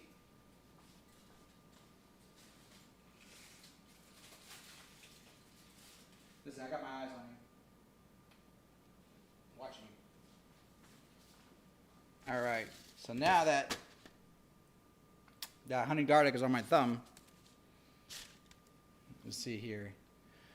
You can, I mean, yeah, you could sleep on the couch, but I'm not, here's the thing. If I have someone sleeping in my room, as a guest that's with me, I don't make them sleep on the couch. I've literally like taken the floor, or I'll take the couch. Like if I invite someone over to like crash, like if they drank too much or they're hanging out and we're all on a trip, I rather just take the floor or take the couch. I'm okay with that.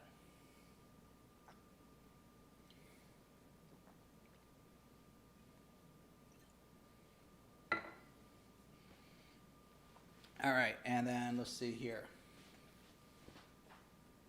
What I'm gonna do now the big boy. I'm gonna do the fish pizza.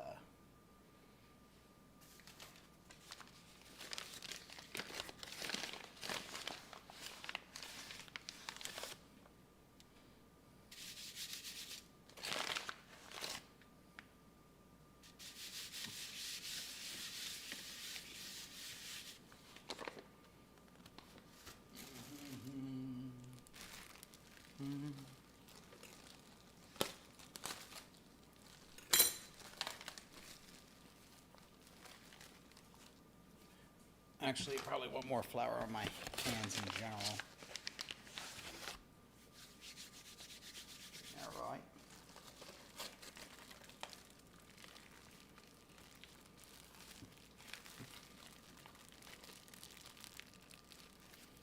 All right.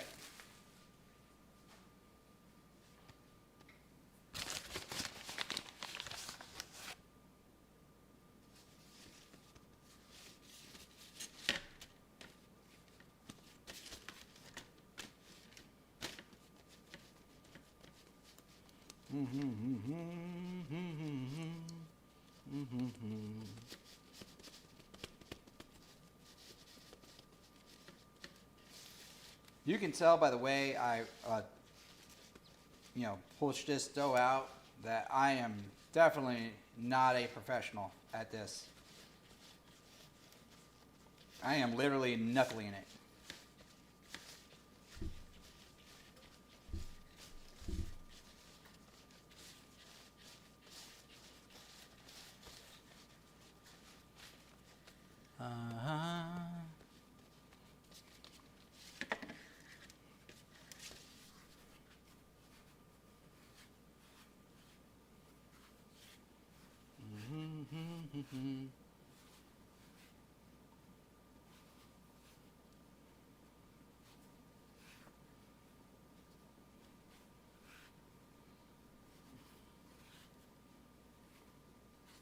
Hey, almost dropped that.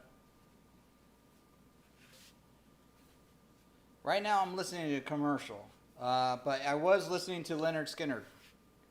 So I haven't changed it from Leonard Skinner yet.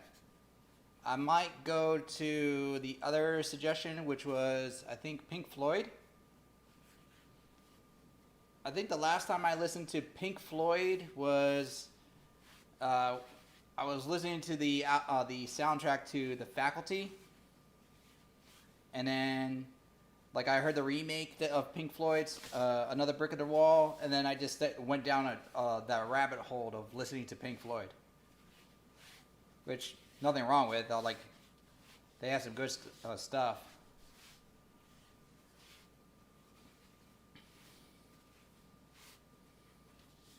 Ha ha.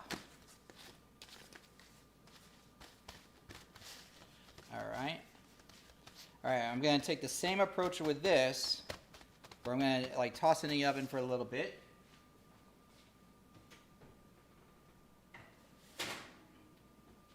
And then we're going to take this, and then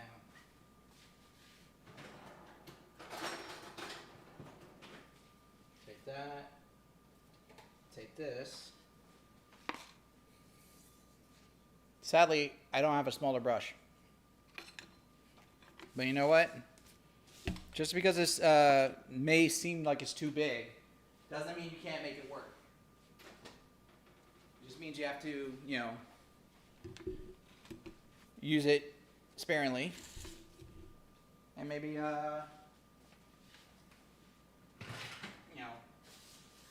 compensate, with technique versus, like, just your capability. I'm not as proud as this. I'm not as proud of this. I mean, I'm proud that I was able to make it from scratch. I'm just not proud of the look.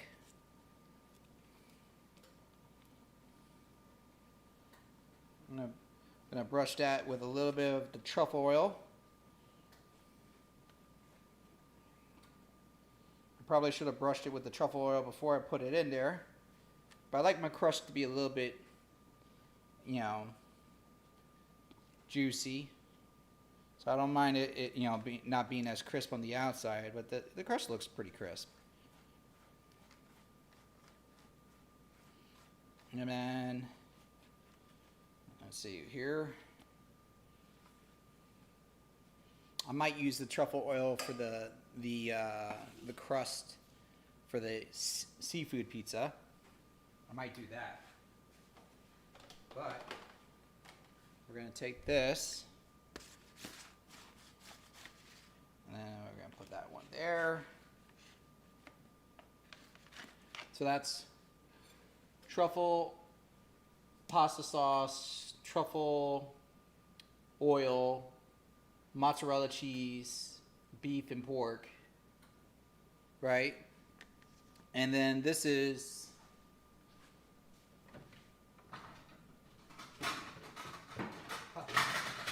there we go. This is same thing of truffle oils and pastas, but then I have like black truffle sauce, you know, small little dollops here and there. I'm gonna let this cool down, and then I'll cut it a piece off and give it a test.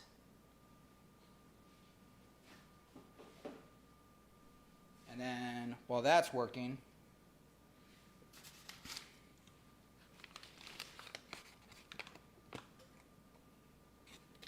I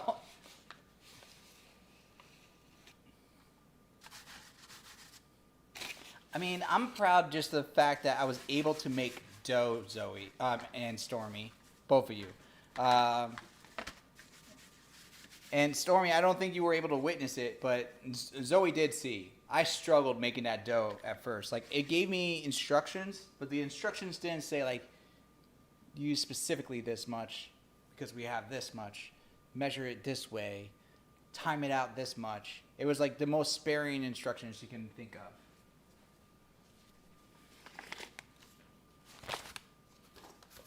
I'm going with that. That's what I'm sticking with, too, by the way.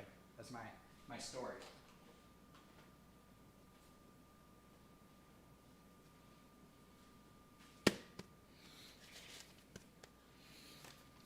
That's my story, and I'm sticking with it. Thank you. And see here.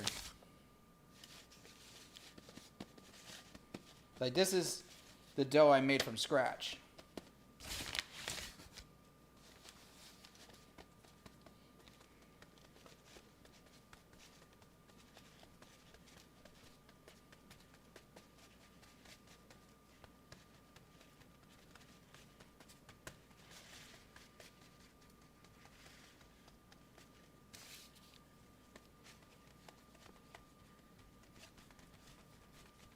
See here. You know, see, I'm gonna switch to that Led Zeppelin.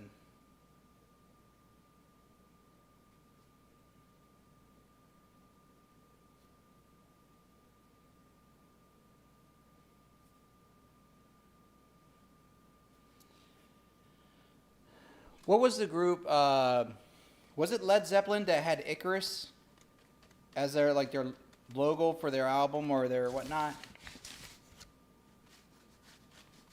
Like flying? No, or was it Pantera? I think it was maybe Pantera. No, it could have been Led Zeppelin.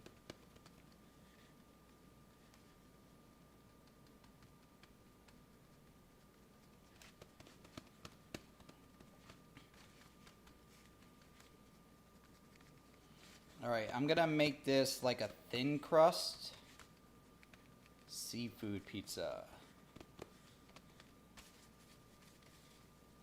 Because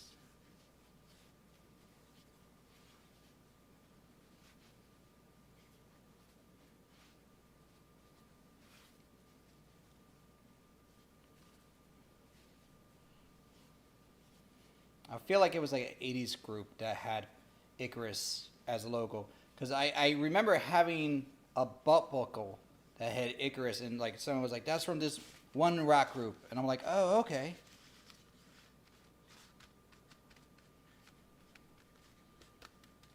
All right, I was able to thin that out fairly well. So we're gonna toss that in, get that nice and firm. And then we're gonna take this out. Oh wait, this is my seafood one. Damn it. I forgot. I had this one in the oven.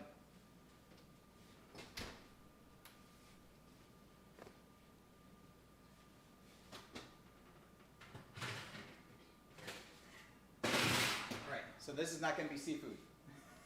This is going to be something else. That's going to be my calzone.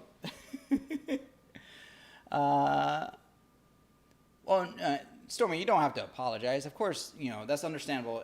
Anybody in here never has to apologize for having to work. Work is work. You know? You got to do what you got to do. But this blew up. Jesus. All right, let's get this faux seafood sauce, pizza sauce on here. I can smell the cocktail sauce as I'm pouring it.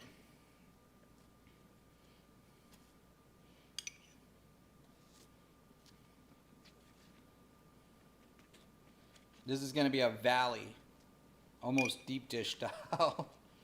I'm going to layer this stuff on here like really good. Get nice and thick.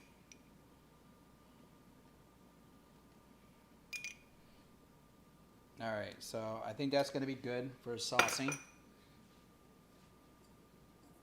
All right, and then we're going to give this a nice little toss because I want this stuff in here at the bottom. I want those shredded parts. Some moist, some not.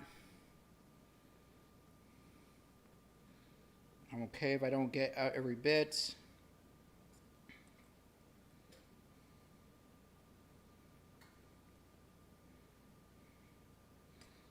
Now, I got some Parmesan in here.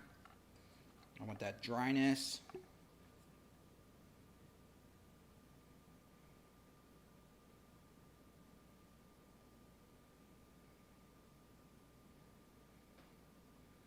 All right, I think that's good for the cheese. All right, now with my one dry hand and my one wet hand, I'm gonna get in here, mix in my seafoods that I had. I'm not gonna, with my mushrooms and my onions, and I'm just gonna liberally stack this stuff on here.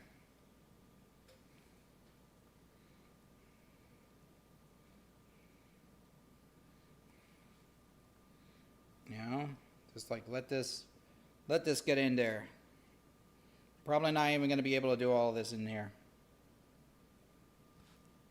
You know, the little shrimp there, a little salmon there. That's a big salmon. Take that salmon out, swap it out for a smaller salmon.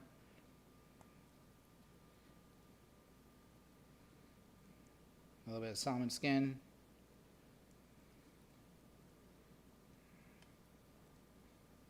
You got my crab meats for sure. Get some scallops in here, good. All right. And now,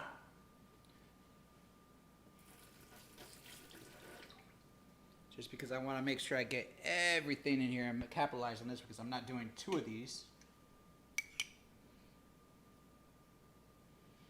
Just like some dollops of the sauce in here.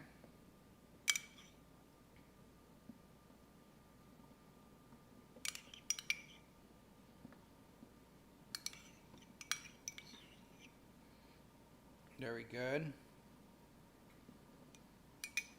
And then we're gonna take more of the cheese, but not as much as before, just lightly coat.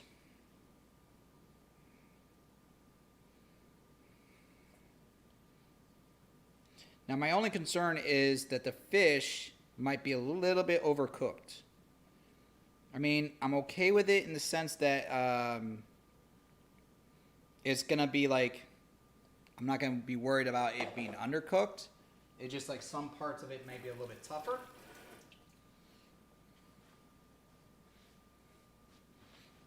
And then we're going to take this. Here I'm going to use the truffle oil because it has a very strong flavor. And I'm going to use it on the crust, because that's going to brown that crust nice. Give a gold texture to that crust.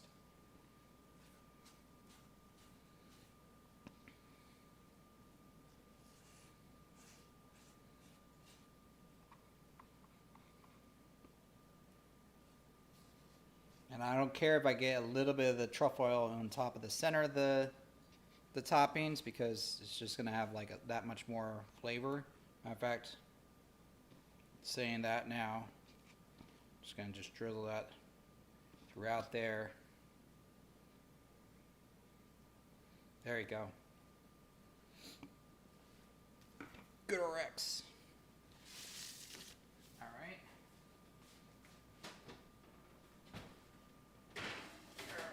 There you go. That's going to go in there. And then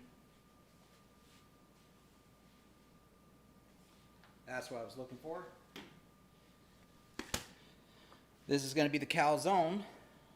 So we're going to take this pizza sauce, legit, well, legit-ish pizza sauce.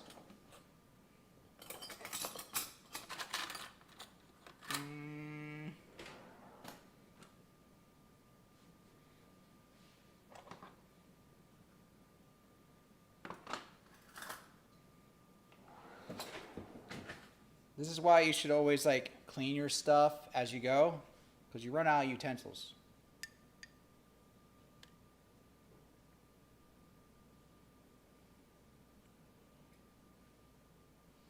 All right, so we're going to do that.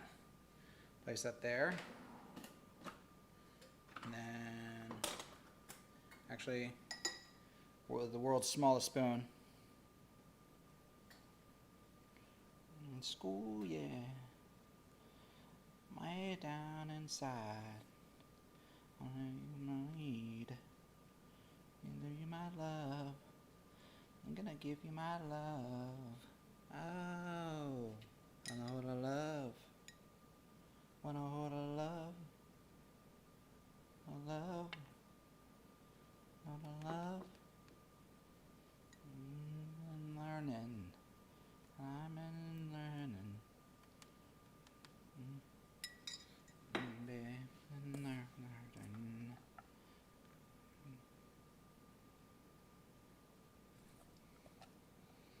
Give you my love. I'm gonna give you my love. Oh, love. All the love. Want all the love.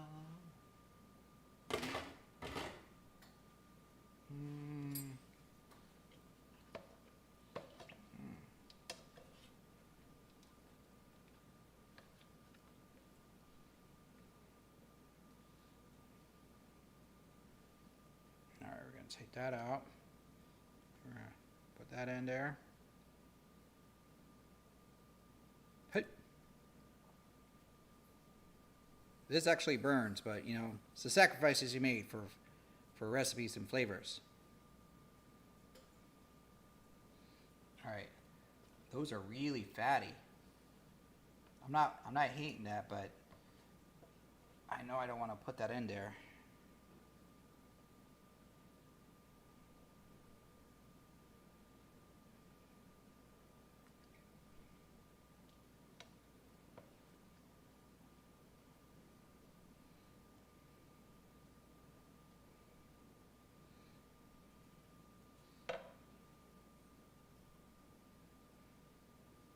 All right, and then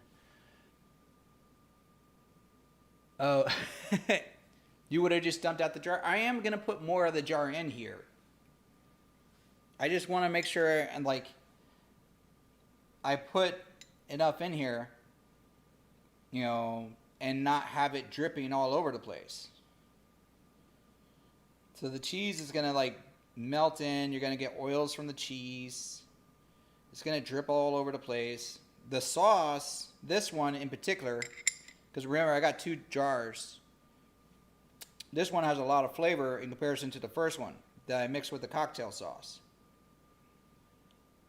So this is gonna like, I'm gonna make a calzone out of this, and this is gonna like steam the meat inside itself.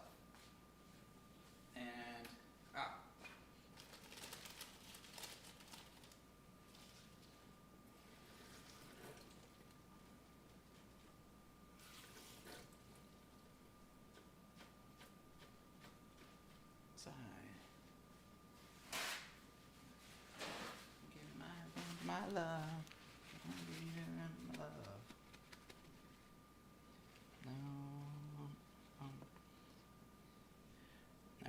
and just, I'm not, since this is going to get covered, I'm not going to care about the look of the spinach, because this is going to essentially be covered. You're going to fold this bad boy in half. And then I believe if you use water, it's going to be like come the glue.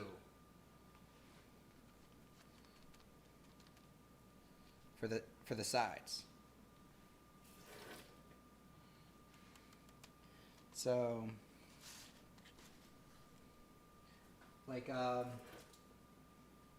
think you want to treat this kind of like you would for like an empanada, in the sense like when you fold it over, you're gonna like try to make it so that your sides touch, and then you want to like try to get it nice and folded. You may want to take a fork and then like kind of pinch it, not break it, but like just pinch the ends so they kind of like fuse together. And then there we go. Or in my household, we call these pastelillos. And look at that. One of the spinach decided to puncture through the side because it's very, very, very thin. But then I'm going to take this and I'm going to see about folding it kind of in on itself, because I just don't want to take a chance of it separating that much more.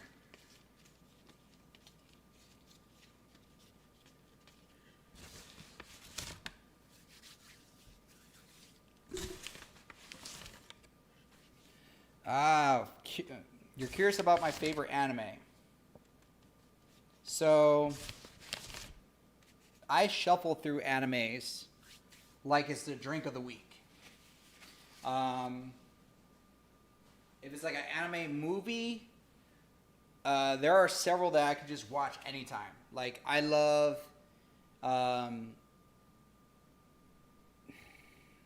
to watch Fist of the North Star. It is a very cheesy, bloody film.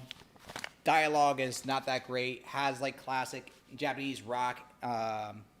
It's literally Japanese rock playing in the background, and it's just ridiculous. Vampire Hunter D is an excellent film. It's a classic to me, but Bloodlust is visually beautiful. I do agree with a lot of people about Ninja Scroll and Akira, but Silent Voice is a beautiful film to watch, although it's a very sad and depressing film because of the content and the story that it has. But if I'm watching a series, and I told this to some people earlier in the chat that like another good movie to watch is Robot Carnival. It's iconically beautiful to watch, especially for the music score soundtrack. It's like an art piece. But as far as series go, like right now, I've been big into Jujutsu Kaisen, as well as I just started watching. It's only like 5 episodes, but on Netflix they had Way of the Household Husband. Animation wise, it's honestly not that great. It's more like still motion, and they add subtext to it, and but it's funny to me.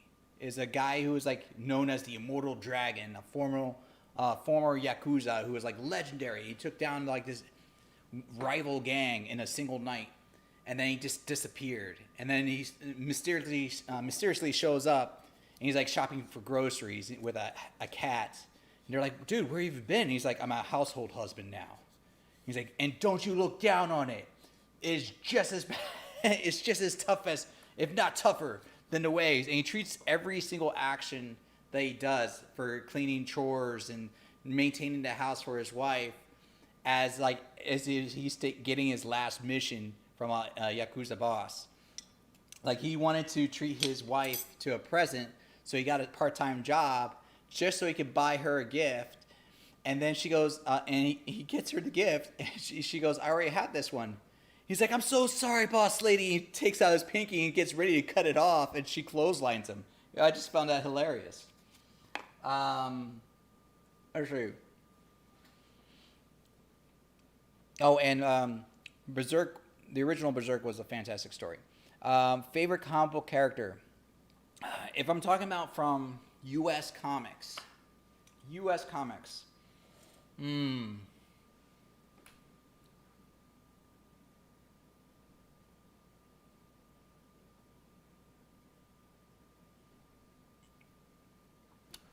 know, and I feel guilty for saying this because I don't follow him as much as I should. But it's a tie between Colossus and Nightcrawler. They're compelling and interesting characters. Nightcrawler, actually, I like more as a character. Like, he's like devout religious, but like his actions don't always represent that. He just follows the beliefs. But he's done things like where he found out like he need, you know, like to save other people. He literally like sold his soul in one action. It wasn't really necessarily sold his soul, but he sacrificed it to protect his friends and whatnot. And then he's like best friends with Wolverine. Wolverine goes to him for guidance over everybody else. And like he finds conflict in, but he tries to find ways to help people.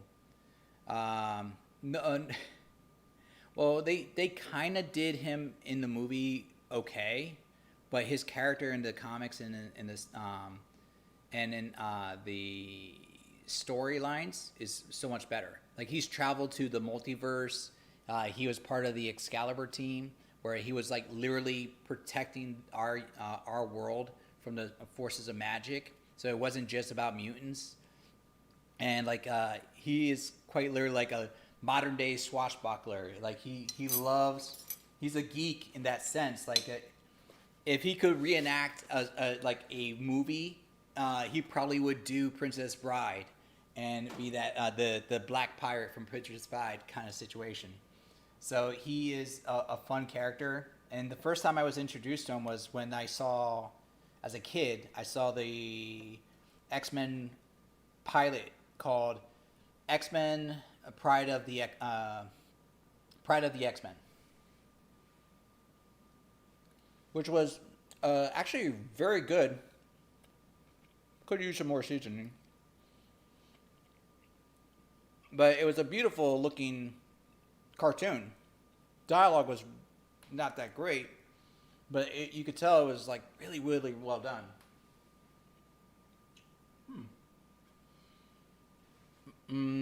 But favorite manga character?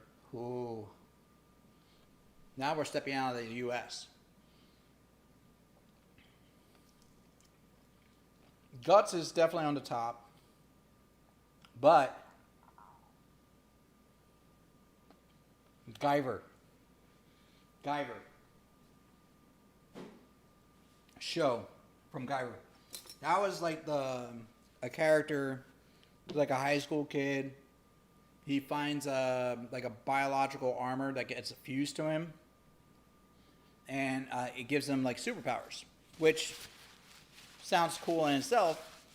But then it turns out it was an alien artifact that's being tracked by an evil organization that is like manipulating everything, and they have no qualms about killing anyone and everyone near you just because you have it now, and it's literally fused to you.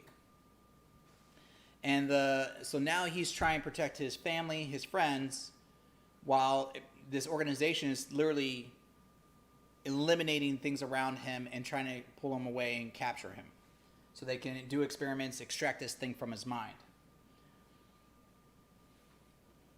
They did do a remake of Guyver in live action. It had Mark Hamill from Star Wars in it, and it was a fairly bad movie. It wasn't well received. It was like underplayed by a lot of things, and it was understandably bad. But the outfits, the costume design actually looked really good. Like how they did the character design for the Guyver was legitimately looking good. It was the other stuff that wasn't. And that was what was sad about it.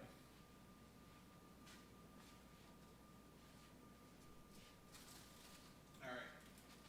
So this had time to cool down.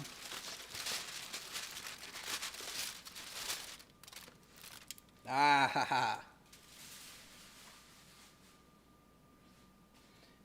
And they did remake it into, like, there was originally a 12 episode OVA that was before the Mark Hamill movie, which is what I remember. Then there was a single episode OVA called Guyver Out of Control. That one summed up the story in one episode. Fairly good, but it was just unique. And for various reasons. And then they did like a 30-some episode series that was captured a lot of the story. It's just like an epic. It's just so much. So they went to like 2/3 of the arc and cut it off, but they had to cut it off for a reason. It's just too much. How does this look? Teriyaki chicken. Marinated in its own juices.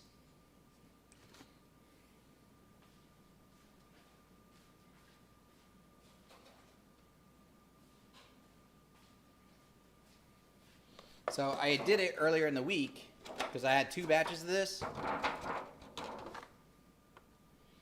This is one I did earlier in the week, but I let it, I added other stuff into it. That's why it's darker. And then this one I just did today. I'm pretty proud of this one. This one looks good. This one wasn't bad. It's just different. I'm kind of okay with this.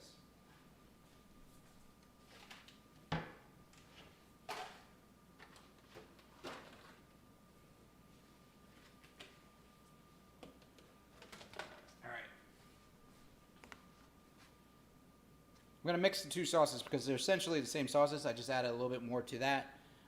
So this will just cut it down a little bit. And then we're going to do this. Aha.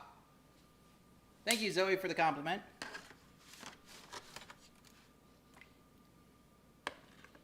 Here is place the chicken. So this is actually going to be for my meal prep. So this is going to be for what I'm going to eat during the week.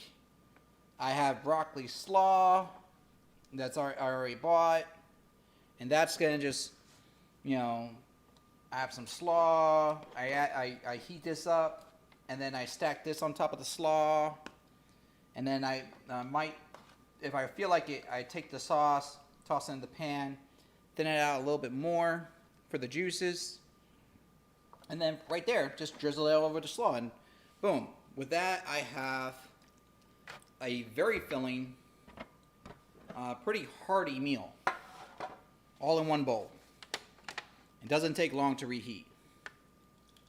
And then putting all these juices in here will just keep it moist.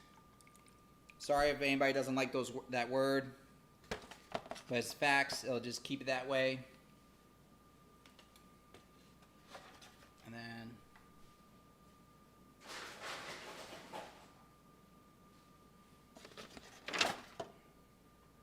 I'm going to toss both of these. And then we'll just, see? And then, boom. The juices all mix in. Those flavors will go well together. And they'll just store right in the fridge very nicely. And then we'll take this.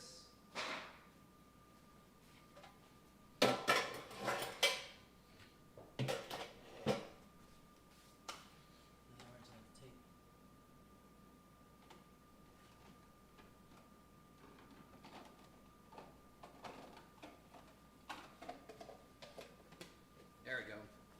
And then I'm going to take this meat.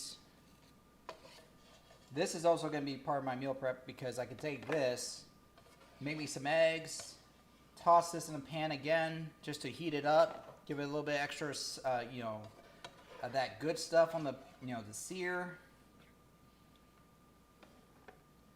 And then that'll be a quick breakfast.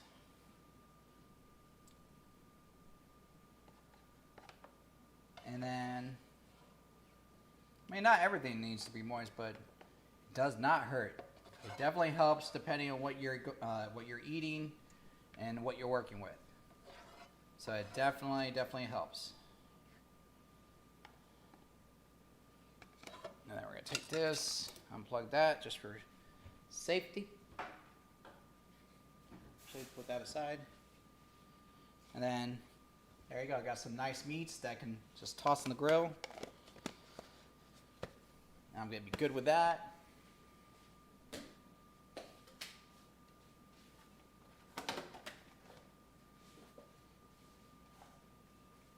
I'm not gonna waste my seafood because that I can also do.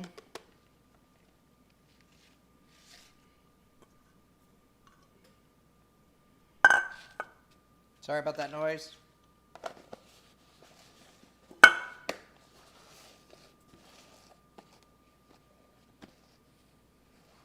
But wait, you have a lot of Transformers. What does that category fall into?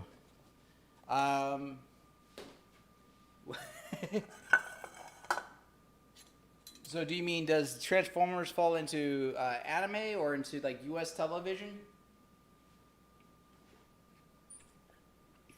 Oh, that's a lot of Parmesan. That was too much Parmesan. Woo.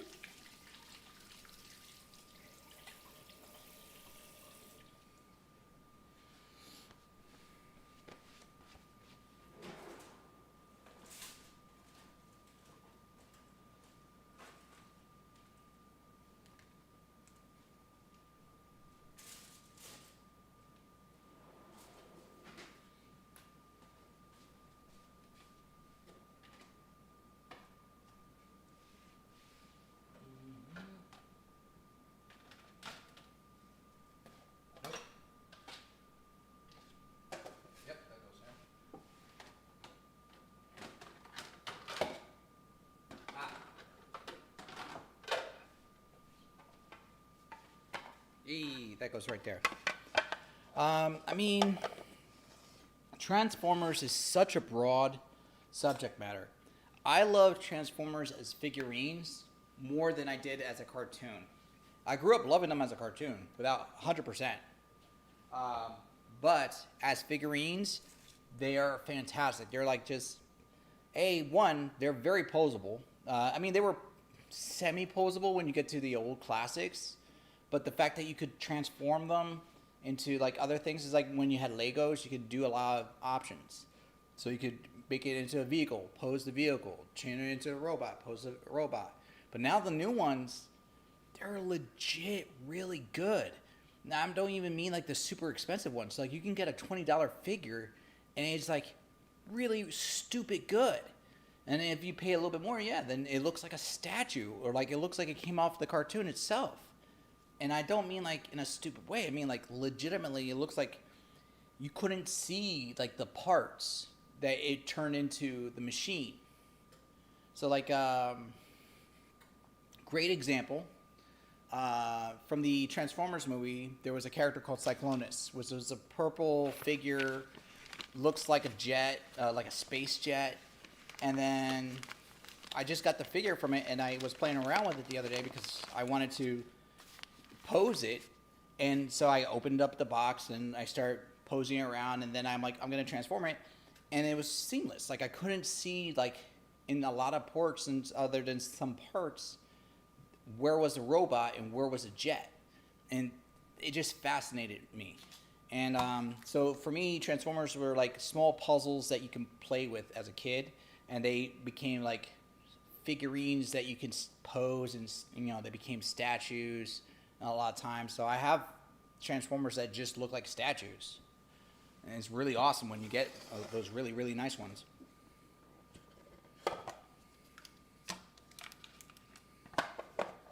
And let's see here. All right, so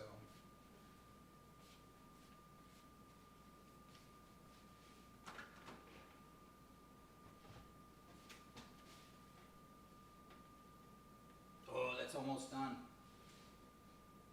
Oh, that's looking good. I'm gonna give that like a minute or two to really sit in there, and then, but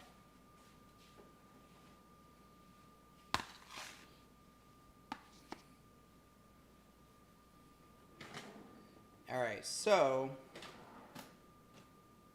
Oh, yeah, that's right.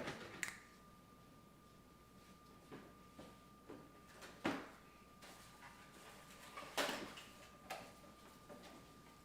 mean, what kind of pizza box set would it be if you didn't get a pizza cutter, right?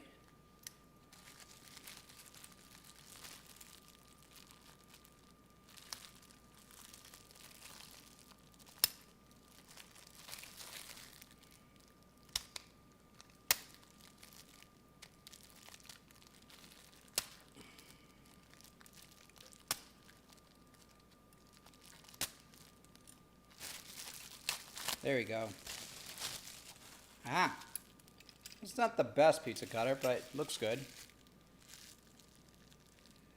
I mean, it depends on the context. I would say I am more into Marvel as far as my comic book collection goes. You know, when it comes to comics, wow, this is a thick boy. I'm definitely more into Marvel. I have get some of that cheese. I may have let this cool down too much. And then, but cinematically, also Marvel. Cartoon, DC. The DC animated cartoons, legit fantastic. Like, I'm looking forward to Batman Longest Night storyline. And there's Batman storylines that they've done and other storylines for DC animated universe that I just beg the question, like, DC, you have the formula, you have the stuff, you did it as a cartoon, just translate it good into a movie, and they just haven't. All right, let's try this. Even after baking it a little bit, it's still soggy.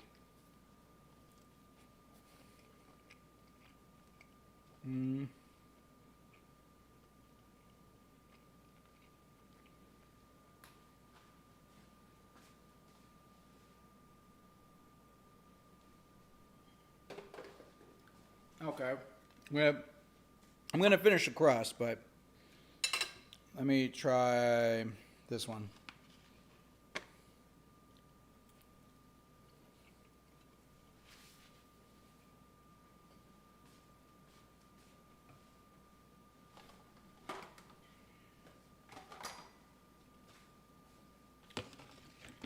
All right, so this one with the meat. The truffle even overpowers like the meat to a certain extent, and it's okay. It's not bad, but the meat, I probably could have used something better, like maybe pepperoni. That probably would have been a better choice for meats, because this one was like a little bit hardier, or maybe diced down thinner. Probably would have been better for that. This one, with that black truffle, it's much stronger flavor. The truffle itself actually overpowers a lot of the flavor that's there. And it's I never had truffle before, so it's like a unique, earthy, buttery flavor, I want to say.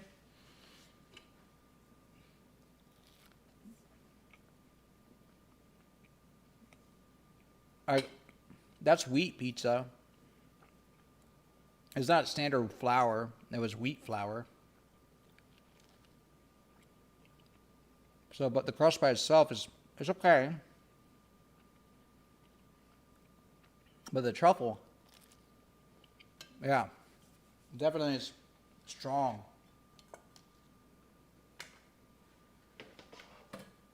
Okay. And let's see here. But this,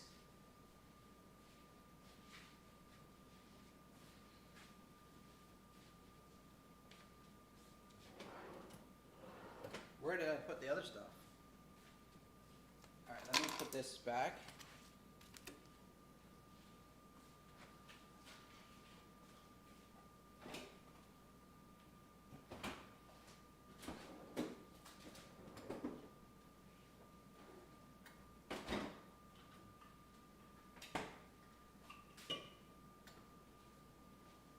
Alright, so since I can't find, I'm going to use you. Haha. Oh, that's where they were.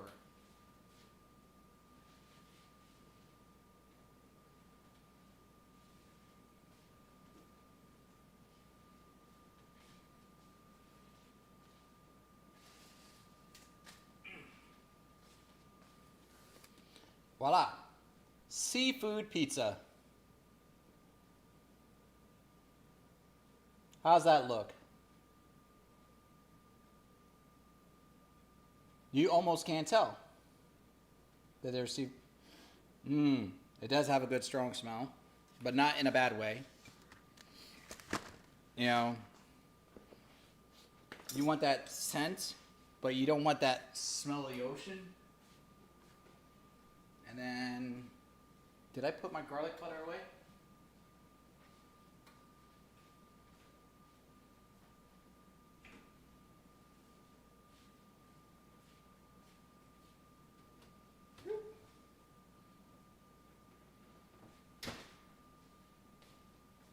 I will be cleaning this kitchen, FYI.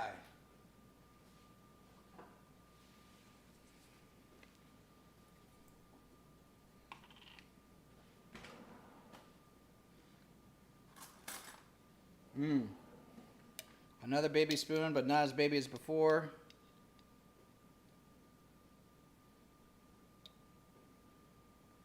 Put a little bit of garlic on this.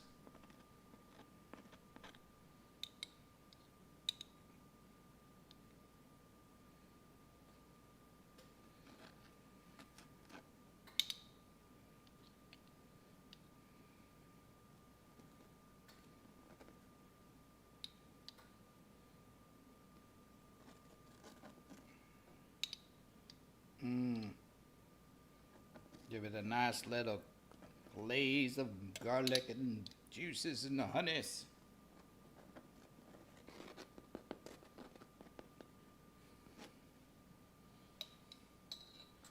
And we're going to take this and we're going to go brush that with a nice little brush.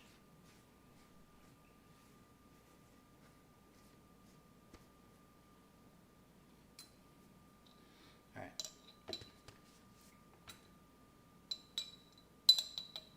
By the way, let me know if you can hear this, but ooh, that's hot. But listen.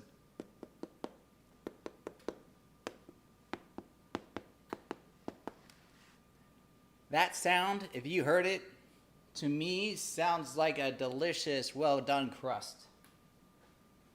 I might have burned my fingertip.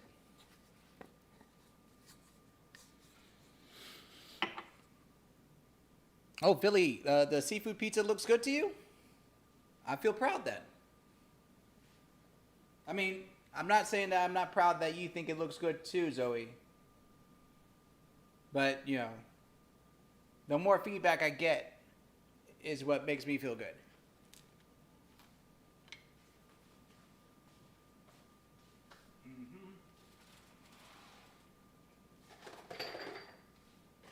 All right. That one has to cool down, so I'm going to move this one aside. I should take this.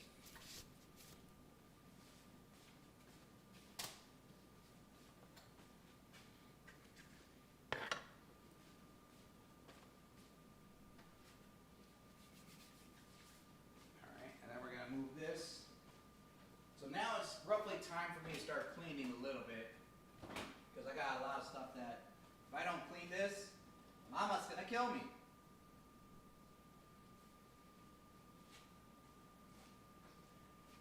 But like, just to let you know, for breakfast, portobello mushrooms, some of that meat that I did, I'm going to stuff that in there, have some eggs on the side. Be good. It's going to be good.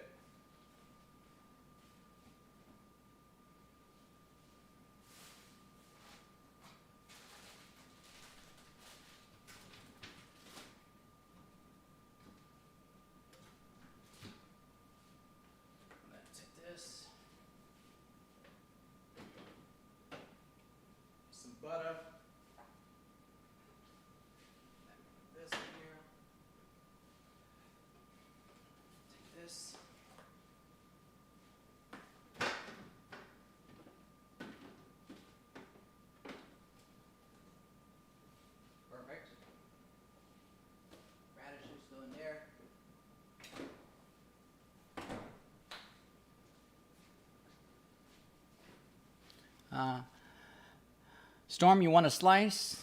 I would give you a slice. I don't know how the shipping will handle.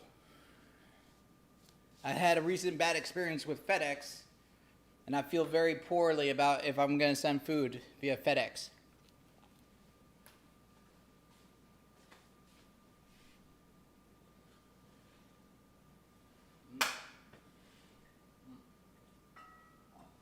More.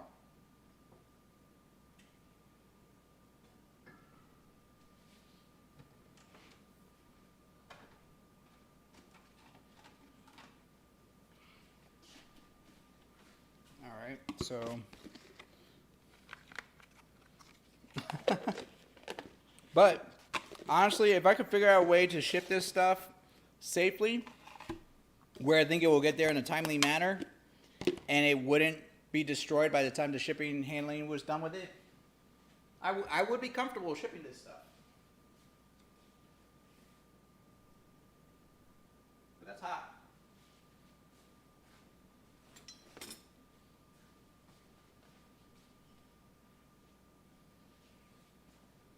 All right, so this thinned down.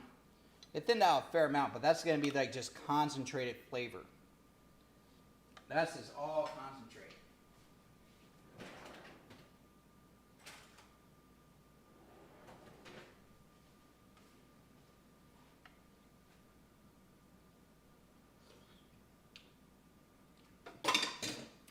Oh, wow. Wow, that's a lot. That's a lot of flavor. That is strong. I'm probably going to thin that out with a little bit more water, because that is super strong flavor. Like, I didn't season the fish, but this is going to be like, or maybe I need to do like a bowl of rice or noodles, because that is just a lot.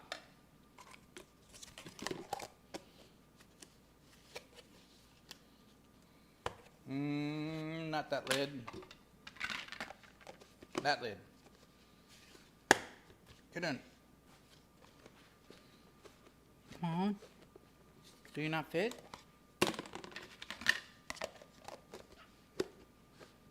One of you fit.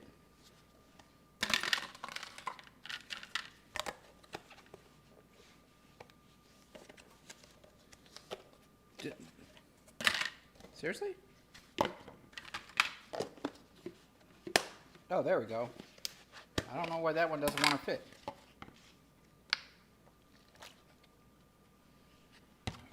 Get a piece of that. Ha! Ooh. Ooh. Even the skin. The skin's good. I'm a little proud of myself there. All right, so get that one.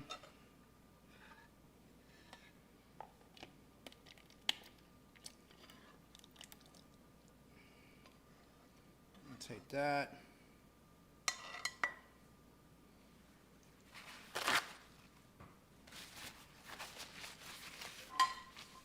All right. Take that with some water.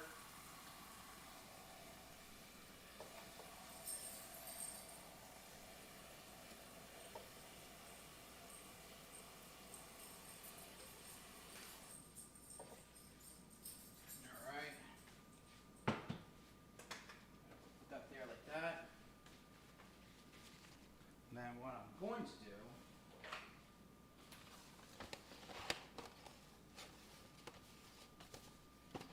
you know what? I'm not going to make any more pizzas, but what I'm going to do, I'm going to take these buns and I'm just going to toss them in the oven. I'm going to let them just blow up, get cooked, and then I have some loaves. Pizza bread loaf. And I'm not hating that idea.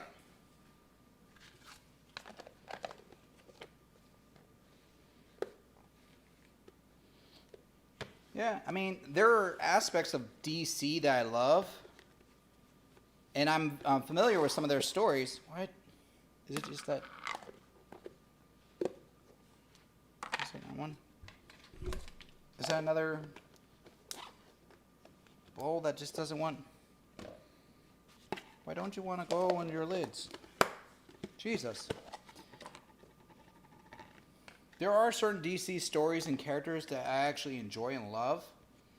It's just that I'm more predominantly into Marvel.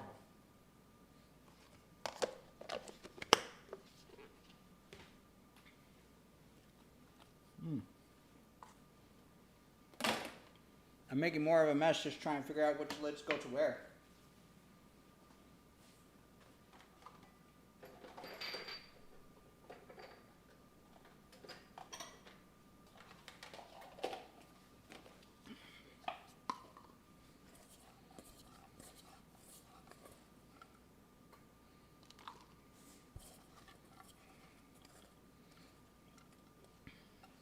And then I'm going to put a little bit of this cheese away. Save some of it. All right, there we go.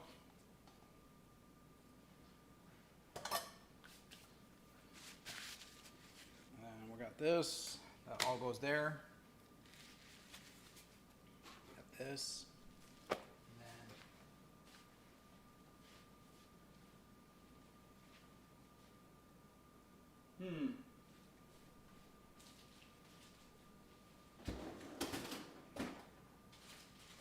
Alright.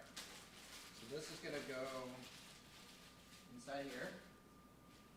This is going to also go in here. And then this is going to go here. Perfect. All right. I know how that's going to taste. It's just going to taste dynamite. This I'm curious. Are we all curious how this is going to taste? Because I am. You know what? This is where I get my Instagram on.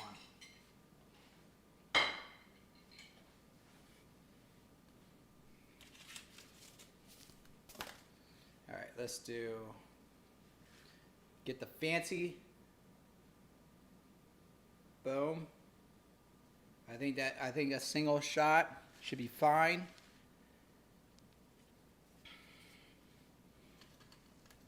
I feel like I should cut a slice for my homeboy Andy. He doesn't eat meat. And he literally lives down the street. Like I could just like do like a drive-by, like throw pizza at his door. Just be like, Andy, pizza. All right.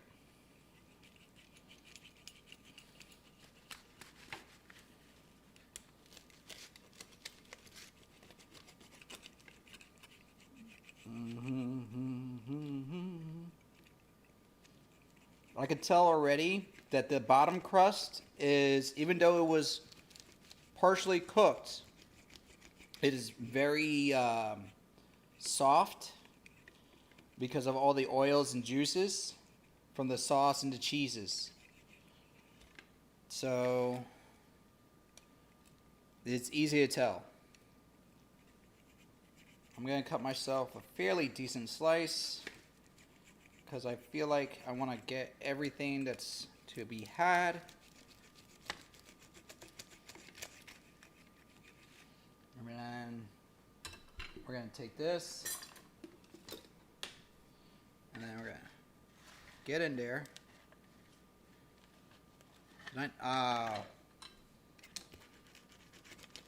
There we go.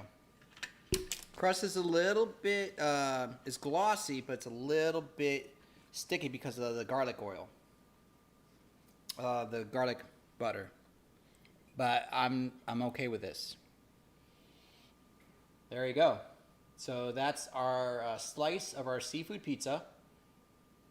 It is very, very, it's not as crispy on the bottom, but that's also probably because of the way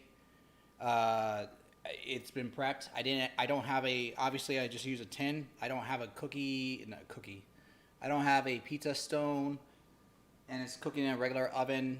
I probably could have used the oven at a higher temperature to cook it faster and get it more firm. But enough with my excuses. Ooh, one more picture. One more picture. Because I don't want to cut too many slices out of this thing.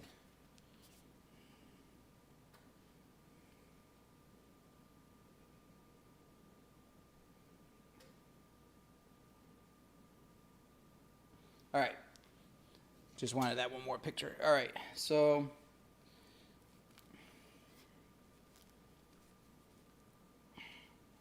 oh shit. This thing is not gonna hold on its own. It's too much weight. Too much weight. Captain, it's breaking. I gotta use a fork.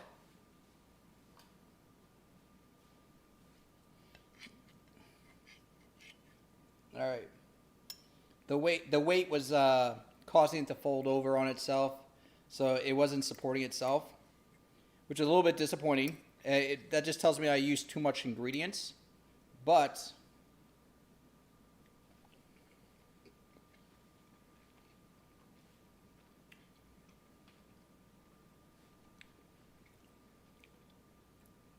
I don't hate it. I don't hate. You know what? Now that I got that big piece out, let's see if I can get it with the actual crust. Oh yeah.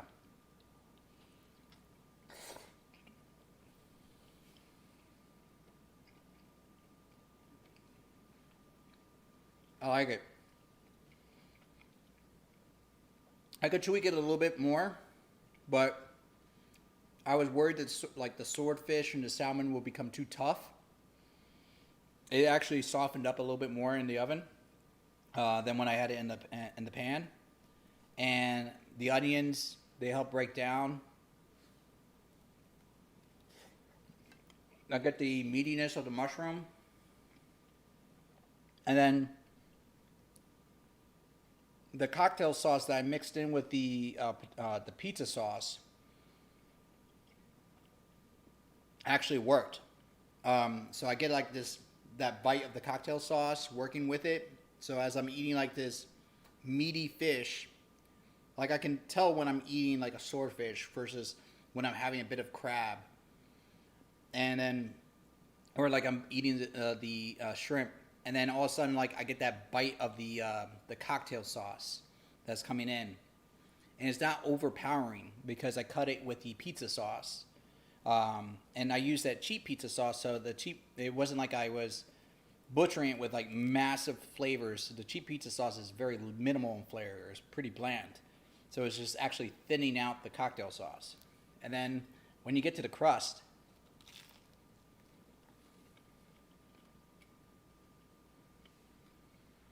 oh yeah, that's my one regret. If I could have that crust firm all the way through, that crunch and that texture all the way through makes a difference. Yeah. I'm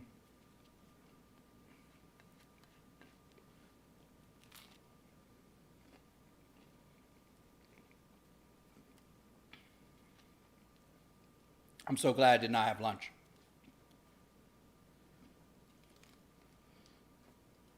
I do not feel guilty right now. You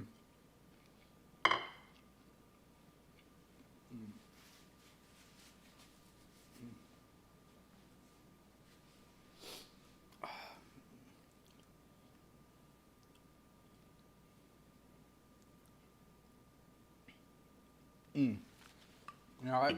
I'm going to try this nitrogen infused coffee Guinness, but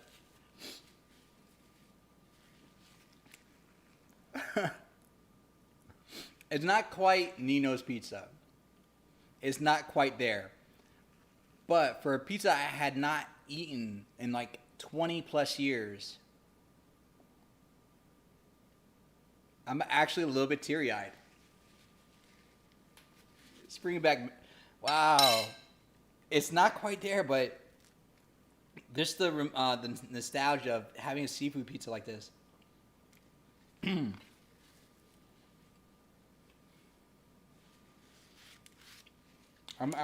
really happy.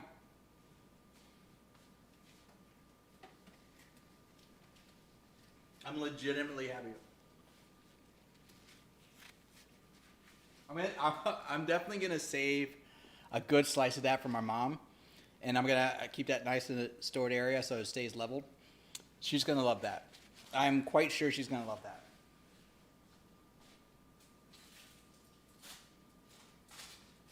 Now this, ooh, almost forgot.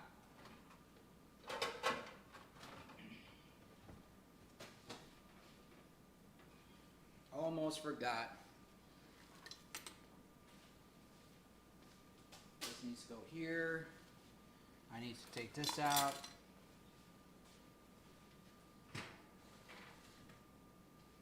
Okay, so calzone, for the most part, held up. But as you can see, it was too thin. Well, as you can see, it was too thin and it ruptured. So we had a little bit of an accident. Sometimes, the seal is just not as tight as you want it to be, or sometimes it's just too tight and it breaks. But you can still make it work. You just have to pray that most of the stuff stayed inside.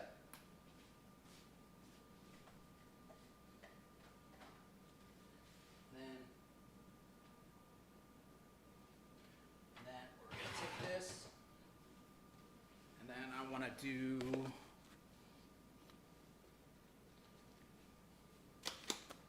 Well, that's not good. Well, good thing I don't need that. And then we're going to take this.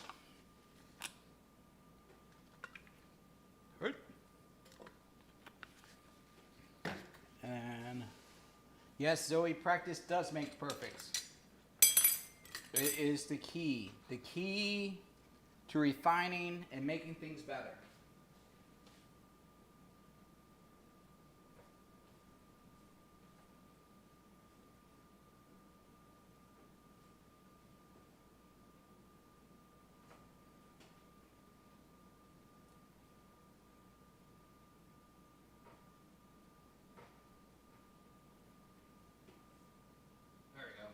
I'll leave that there. And then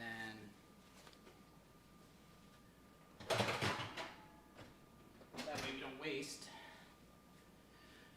But basically, I'm going to have one more slice, small one, of the white cheese. I'm going to cut this one down.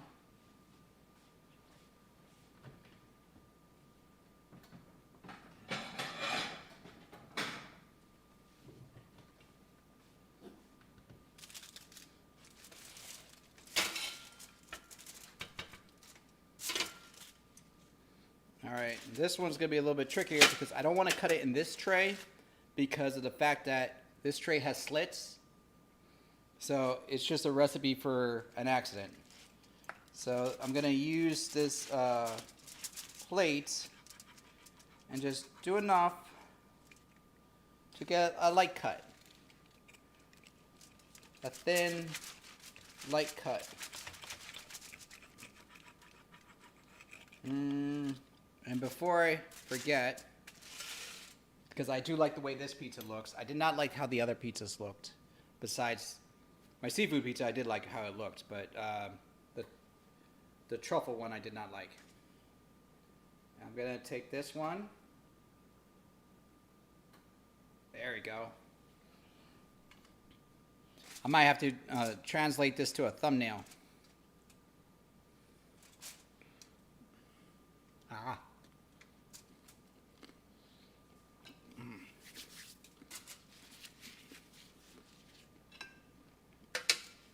Now, honey garlic, when it sets into the crust, if you let it sit, it's almost candy-like.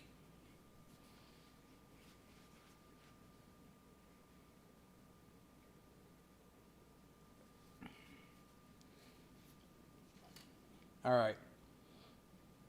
This came out a lot better with the crust. That's how I like my crust to be. Like, I want it to be a little bit firmer. I want it to be thicker. This is gonna. I'm confident this is gonna be good.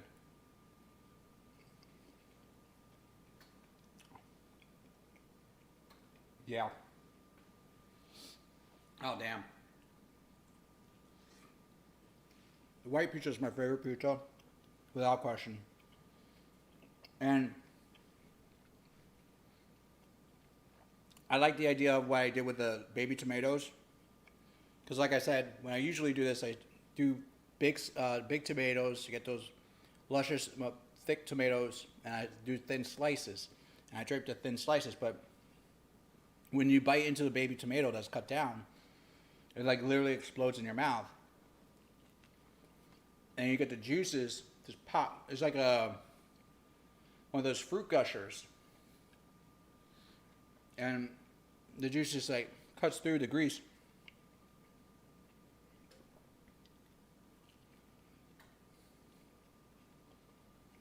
Mmm.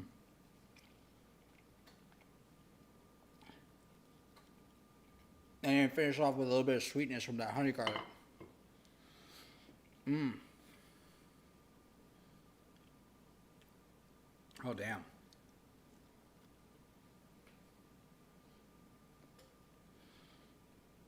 I am content. Okay. I'm sorry for talking with my mouth full. All right, I gotta cut this down. Woo, because I want to store this right away, and I'm gonna bring this to what did you all call her, Mama Don? My mom.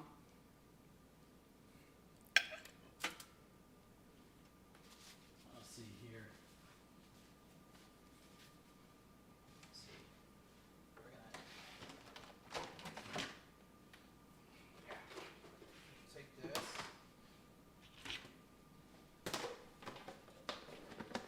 Perfect. Perfect.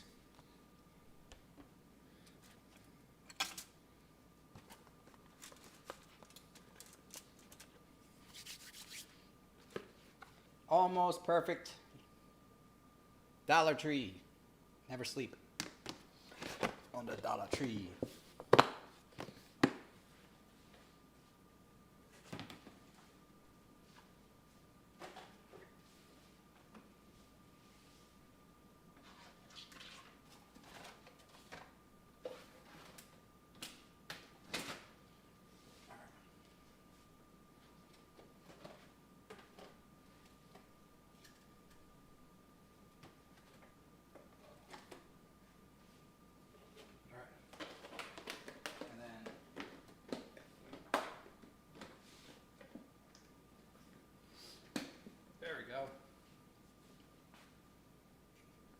Or you just call my mom mom?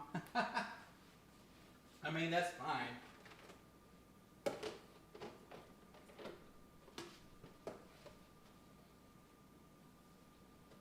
right. Then we're going to just take this.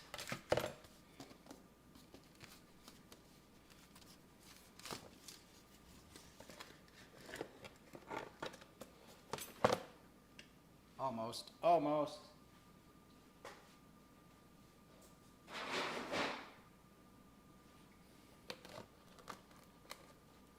There we go. We make you fit. Just wiggle you around a little bit.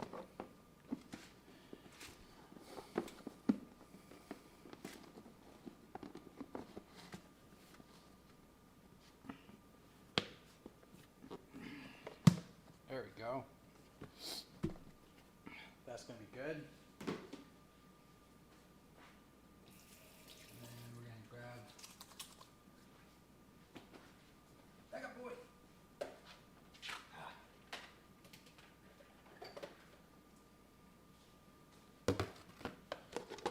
There we go. So we're going to take this.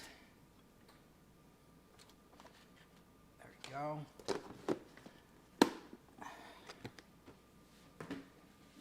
And I think I got enough for one more tray. Wait, on that note.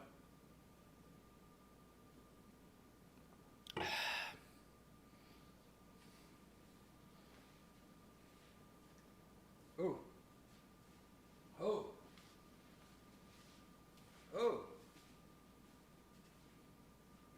That's a very strong flavor. I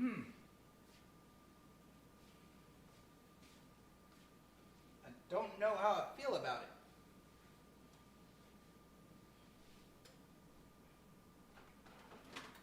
All right. Let's see here. All right.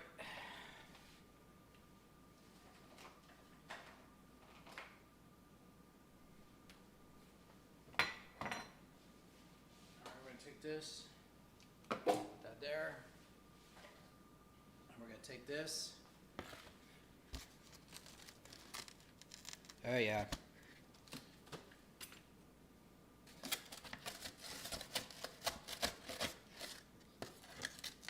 So, oh, that was weird. Okay. That's probably my computer telling me it's about time to finish this up. So, the calzone, I'm not going to cut it up today because, honestly, I am full. I mean, other than the rupture, right here where it exploded, I think that worked out pretty well. You know? And you can tell it's still hot. There's still some steam that's coming out of there. But of all the stuff that I made today, I'm not too confident in this one. So I'm just going to bundle it. I'll eat it another time. I'll take some photos and I'll post the results for this one. Plus I got to wrap that a different way and figure out how to wrap it. And then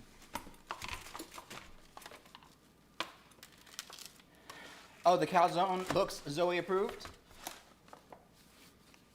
Well, that's good.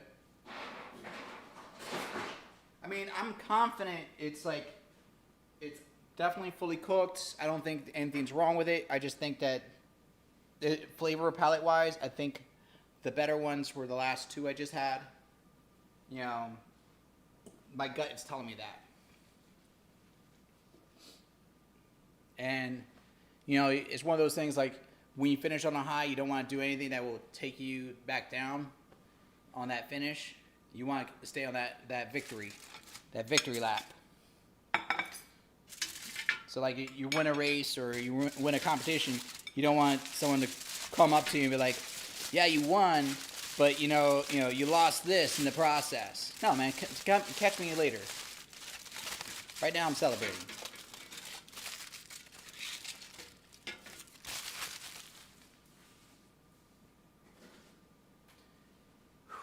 All right.